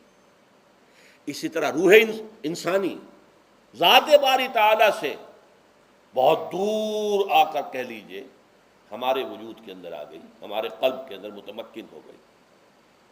لیکن کیا اس کا تعلق اللہ کی ذات سے منقطع ہے؟ نہیں. لیکن یہ روح ہی اگر مزمحل ہو گئی تو تعلق منقطع ہو جائے گا، اس لیے کہ اس روح کے اندر ہی جان نہیں رہی. یہ روح تازہ ہوگی تو اس کا تعلق اللہ کی ذات کے ساتھ اثر نو استوار ہو جائے گا. اس لیے یہ کہا یہ میرے لیے. الا الصوم فإنہ لی، یہ میرے لیے. وأنا اجزی بہ یا اجزا بہ، میں خود ہی اس کا بدلہ دوں گا یا خود ہی اس کی جزا ہوں. خود ہی اس کی جزا ہوں. اللہ کے اس بندے کا تعلق میرے ساتھ ایسا قائم ہو جائے گا کہ گویا کہ اسے میں مل گیا. اور میرا یہ مل جانا ہی در حقیقت انسانیت کی معراج ہے. اور دعا کے بارے میں جان لیجئے کہ حضور نے فرمایا الدعاء مخ العبادہ، دعا جو ہے عبادت کا اصل جوہر ہے، لب لباب ہے. اور یہ بھی کہا الدعاء هو العبادہ، دعا ہی اصل عبادت ہے، دعا ہی اصل عبادت. دعا جو ہے وہ روح ہے اس کی. اور علامہ اقبال نے اپنے لیکچرز میں جو یہ خطبہ رکھا ہے اس موضوع کے لیے، میننگ آف پریئر ان اسلام، بڑا عظیم ہے. اس نے جو نقشہ کھینچا ہے کہ یہ پریئر کیا ہے. انائے صغیر، یہ ایگو میرا، میری انا، میری خودی، انائے صغیر. انائے کبیر کے روبرو آتی ہے. انائے کبیر اللہ، اننی انا اللہ لا الہ الا انا. یہ انائے کبیر اللہ کی انا، وہ عظیم انا، اور یہ چھوٹی سی محدود سی انا. تو ہے محیط بے کراں، میں ہوں ذرا سی آبجو، یا مجھے ہم کنار کر یا مجھے بے کنار کر. اقبال نے پتہ نہیں کس جگہ کس کیفیت میں ڈوب کر یہ شعر کہا ہے. اے اللہ تو تو ایک ایسے سمندر کے مانند ہے کہ جس کا کنارہ ہی نہیں. اور میں چھوٹی سی ایک پانی کی ایک چھوٹی سی ندی ہوں، آبجو ہوں چھوٹی سی. اب کیا شکل ہے؟ یا تو مجھے اپنے آپ میں ملا لے تاکہ میں بھی ناپیدا کنار ہو جاؤں. دریائے سندھ کا پانی جب سمندر میں گر جاتا تو سمندر ہی بن جاتا. اور یا پھر مجھے بھی بے کنار کر دے، میری وجود کو بھی اتنی وسعت دے دے کہ کوئی کنارہ نہ رہے. اب یہ کیا اس نے سمجھا، کیا کہا، لیکن میں نے وہی انائے کبیر انائے صغیر. ایک ہے نماز ہم پڑھ لیتے ہیں، آپ نے سارا پڑھ لیا، سارا تعدیل ارکان بھی کر لی، لیکن اگر آپ کا اللہ کے ساتھ ڈائریکٹ کمیونین اور ڈائریکٹ کمیونیکیشن قائم نہیں ہوا تو نماز، جس کو کہ کہا گیا کہ الصلاۃ معراج المومنین، جو قرب حضور کو حاصل ہوا معراج میں، وہ ایک بندہ مومن دنیا میں رہتے ہوئے حاصل کر سکتا ہے نماز میں، اگر اس کی روح جو ہے واقعتاً ہم کا نام ہو رہی ہو الحمدللہ رب العالمین الرحمن الرحیم مالک یوم الدین اہدنا الصراط المستقیم ایاک نعبد و اگر ہم واقعتاً ایسے کہہ رہے ہوں کہ ہمیں احساس ہو کہ ہم اللہ کے حضور میں حاضر ہیں اور عرض کر رہے ہیں، سجدہ کریں تو حدیث میں آتا ہے کہ ایسے محسوس ہو کہ گویا کہ میں نے اپنا سر اللہ کے قدموں میں رکھ دیا ہے. یہ ہے نماز. اب جو گفتگو ہو رہی ہے یہ ہم کلامی ہے. الصلاۃ معراج المومنین، اہل ایمان کے حق میں یہ نماز جو ہے یہ معراج کے درجے میں. لیکن یہ نماز کیسے نصیب ہوگی اگر روح سوئی ہوئی ہے، دبی ہوئی ہے، پسی ہوئی ہے، مزمحل ہے یا مردہ ہے؟ یہ نماز کیسے حاصل ہوگی؟ چاہے آپ 5 وقت کی نماز پڑھ رہے ہوں، چاہے آپ نے ہیبٹ بنا لیا ہو نماز کو، چاہے خوش بھی ہو گیا ہو، لیکن یہ کہ جب تک وہ روح بیدار نہ ہو، جب تک ہم کلامی نہ ہو. افلاق سے آتا ہے نالوں کا جواب آخر، اٹھتے ہیں حجاب آخر، کرتے ہیں خطاب آخر. جب تک یہ نہ ہو، جیسے کہ میں ایک حدیث قدسی انشاءاللہ آج سناؤں گا سورہ فاتحہ کے ضمن میں، کہ اللہ تعالیٰ کے سامنے جب کھڑا ہو کر انسان جب کہتا ہے انی وجہت وجہی للذی فطر السماوات والارض حنیفا، دائیں بائیں سے بالکل اپنا تعلق کاٹ کر میں نے اپنا رخ کر لیا ہے اس اللہ کی طرف جس نے آسمانوں اور زمین کو پیدا کیا.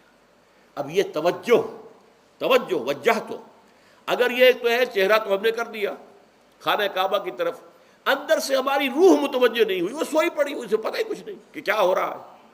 تو اس صورت میں وہ کیا ہے؟ ظاہری بات تو پوری ہو گئی، نماز کا ثواب ہو جائے گا، فرض کی ادائیگی کا ثواب مل جائے گا، لیکن وہ اصل نماز تو حاصل نہیں ہوتی. یہ ہے وہ بات کہ وَإِذَا سَأَلَكَ عِبَادِي عَنِّي فَإِنِّي قَرِيبٌ. اے نبی، جب میرے بندوں کی روحیں بیدار ہو جائیں، توانا ہو جائیں، حیات تازہ سے وہ ہم کنار ہو جائیں، اور پھر وہ میرے بارے میں پوچھیں، وہ میرا تقرب حاصل کرنا چاہتے ہیں، تو آپ سے پوچھیں تو کہیے میں قریب ہوں. اجیب دعوت الداع اذا دعان، یہ ہے وہ دعا، میں ہر پکارنے والے کی پکار، ہر دعا کرنے والے کی دعا کو سنتا ہوں، قبول کرتا ہوں، جواب دیتا ہوں جہاں کہیں بھی مجھے پکارے. اذا دعان، اس میں در حقیقت وہ مفہوم آ گیا ہے there and then wherever. آپ اپنے گھر میں ہو کر پکاریں اللہ کو، آپ بستر پر لیٹے ہوئے پکاریں اللہ کو. الذین یذکرون اللہ قیاما وقعودا وعلی جنوبہم. ہاں ٹھیک ہے، بعض مقامات بعض اوقات قبول دعا کے لیے زیادہ سازگار ہیں، حرم میں جا کر دعا مانگی جائے، اور منا میں، عرفات میں خاص طور پر، جبل رحمت پر خاص طور پر، ملتزم جو ہے کعبے کا اس پر خاص طور پر، وہ ایام بھی ہے خاص. لیکن یہ نہیں ہے کہ بقیہ دنوں میں آپ کے اور اللہ کے درمیان کو بڑا فاصلہ ہے. یہ سارا دنیا میں مشرکانہ نظاموں نے تصور پیدا کیا، اللہ تو دور ہے، دور ہے، دور ہے، دور ہے، پاک ہے، پاک ہے، پاک، تم ناپاک ہو، ناپاک ہو، ناپاک ہو، اور تم تو بڑی پستی میں پڑے ہو، تم اللہ سے براہ راست ہم کلام نہیں ہو سکتے. کوئی درمیانی چاہیے، کوئی لنکس چاہیے، کوئی پجاری ہوگا، کوئی پروہت ہوگا، کوئی پنڈت ہوگا، کوئی پیر ہوگا، کوئی پادری ہوگا، کوئی پوپ ہوگا، اس کے ذریعے سے تم اللہ سے ہم کلام ہو، خود نہیں. اور جب ذریعے بیچ میں آ گئے تو ان کی مٹھی گرم کرو، ان کی چاپلوسی کرو، ان کو بھی جو ہے چادریں چڑھاؤ، ان کو نذرانے پیش کرو.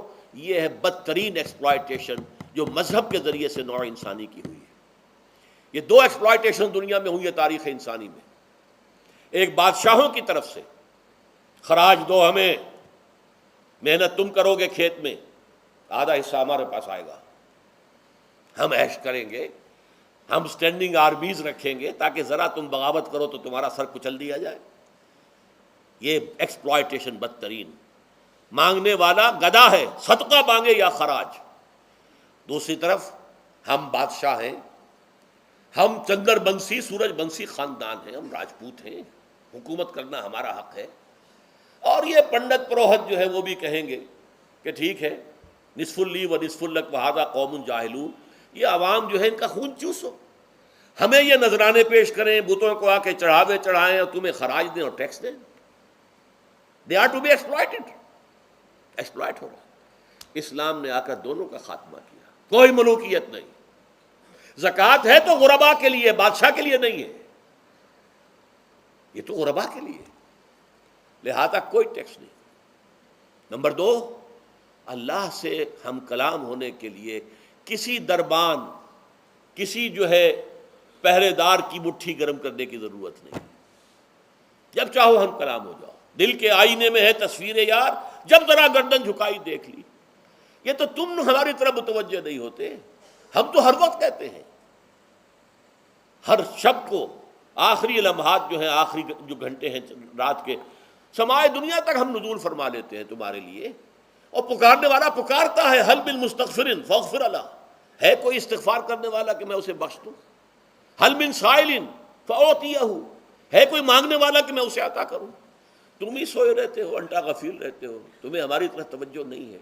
اگر ہماری طرف متوجہ ہو جاؤ تو جیسے کہ اقبال نے کہا کہ میرے لیے یہ دربان جو ہے، پیران کلیسا کو کلیسا سے اٹھا دو.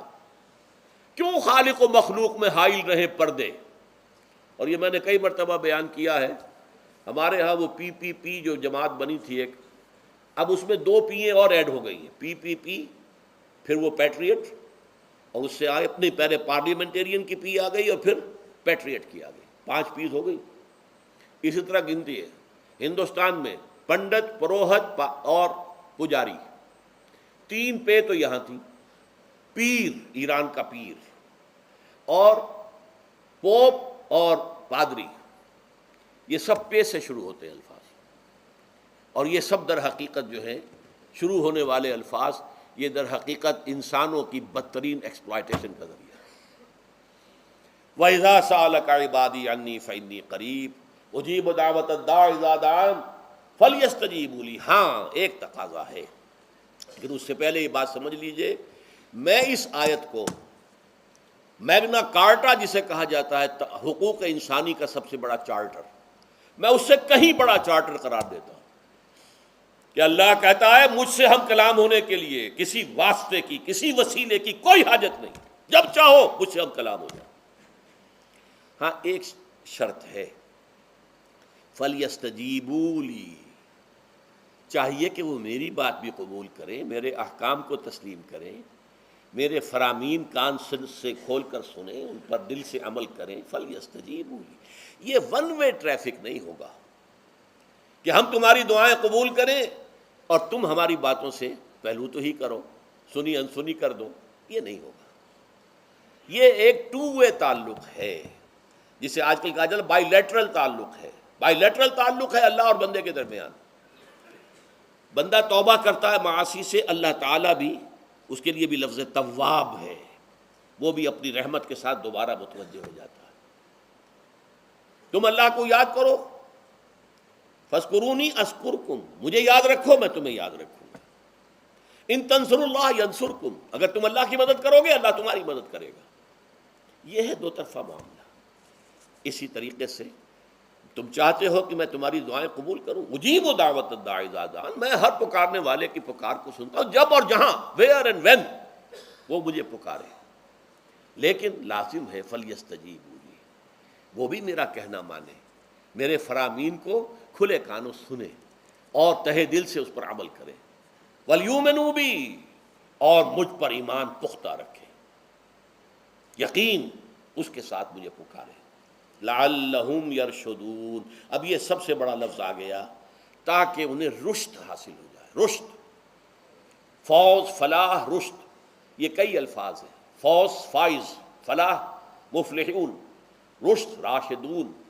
اور یہ لفظ استعمال ہوا صحابہ کرام کے لیے سورہ حجرات میں، اولئک ھم الراشدون. تو گویا کہ یہ بلند ترین منزل ہے انسان کے لیے اگر اس کا یہ تعلق اللہ کے ساتھ قائم ہو جائے، دعا کا ہم کلام ہونے کا رشتہ اس کو قبول مل جائے. اب آخری بات نوٹ کیجئے، آخری آیت جو ہے اس رکوع کی، بظاہر اس کا تعلق نہ روزے سے نہ رمضان سے، اکل حلال، اکل حرام سے روکا گیا ہے. وَلَا تَأْكُلُوا أَمْوَالَكُمْ بَيْنَكُمْ بِالْبَاطِلِ، اور دیکھو اپنے مال آپس میں باطل طریقوں سے مت کھاؤ. وَتُدْلُوا بِهَا إِلَى الْحُكَّامِ، اور نہ ہی اپنے مالوں کے ذریعے سے حکام تک پہنچو، لِتَأْكُلُوا فَرِيقًا مِنْ أَمْوَالِ النَّاسِ بِالْإِثْمِ، کہ تم لوگوں میں سے کسی کا مال گناہ کے ساتھ ناجائز طور سے ہڑپ کر جاؤ، رشوت دے کر اور اپنے حق میں کوئی غلط فیصلہ کروا لو، وَأَنْتُمْ تَعْلَمُونَ، جانتے بوجھتے یہ کام نہ کرو۔ بظاہر تو نہ روزے سے تعلق ہے نہ رمضان سے، پھر اس رکوع میں کیسے آ گئے؟ بڑا گہرا تعلق ہے، اول و آخر کا تعلق ہے۔ پہلی آیت میں مجرد رمضان روزے کی جو فضیلت بیان کی گئی تھی یا حکمت، غایت کیا تھی؟ تقویٰ۔ یہ تقویٰ کا معیار ہے۔ تقویٰ جو ہے ظواہر کی بنیاد پر نہیں ہے، اگرچہ ظاہر بات ہے کہ ظواہر بھی دین کا حصہ ہے۔ حضور کسی وضع قطع اختیار کرنا یقیناً ایک نیکی کا کام ہے، ہر چیز میں حضور کے نقش قدم پر چلنا، لیکن یہ ظواہر پر نہیں ہے تقویٰ دل میں ہو۔ التقویٰ ہا ہونا، التقویٰ ہا ہونا، التقویٰ ہا، 3 مرتبہ حضور نے اپنے سینہ مبارک اور قلب مبارک کی طرف اشارہ کر کے فرمایا تقویٰ یہاں ہوتا ہے، تقویٰ یہاں، جب یہاں ہوگا تو پورے وجود میں سرایت کر جائے گا۔ لیکن اس میں اہم ترین بات کیا ہے؟ عقل حلال، جو مشکل ترین کام ہے، حرام کا لقمہ نہ آئے، ورنہ جیسے کہ کہا گیا ہے دعا کے بہترین مقام پر پہنچ گئے ہو، حرم کعبہ کے ملتزم کے ساتھ چمٹے ہوئے ہو اور دعائیں کر رہے ہو، اب اس سے زیادہ دعا کی قبولیت کا کون سا وقت ہوگا؟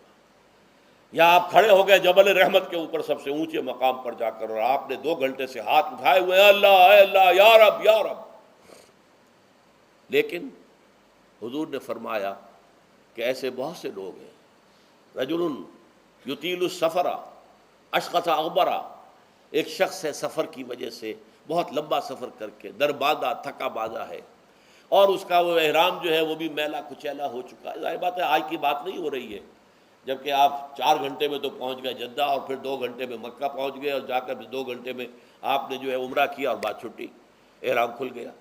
تو اس میں کہاں وہ احرام میلا ہوگا، اور کہاں آپ کا بیل کچیل ہوگا، اور کہاں آپ کے جسموں سے جو ہے پسینوں کی بو آئے گی؟ نہیں۔ لیکن جو یہ سب کرتے تھے اور پھر کعبے سے ملتزم سے چمٹ کر دعا کرتے تھے، یا رب یا رب، یمد یدہ الی السماء، وہ ہاتھ اٹھاتا ہے آسمان کی طرف، یا رب یا رب، وَأَنَّىٰ يُسْتَجَابُ لِذَٰلِكَ، اور اس شخص کی دعا کیسے قبول ہو؟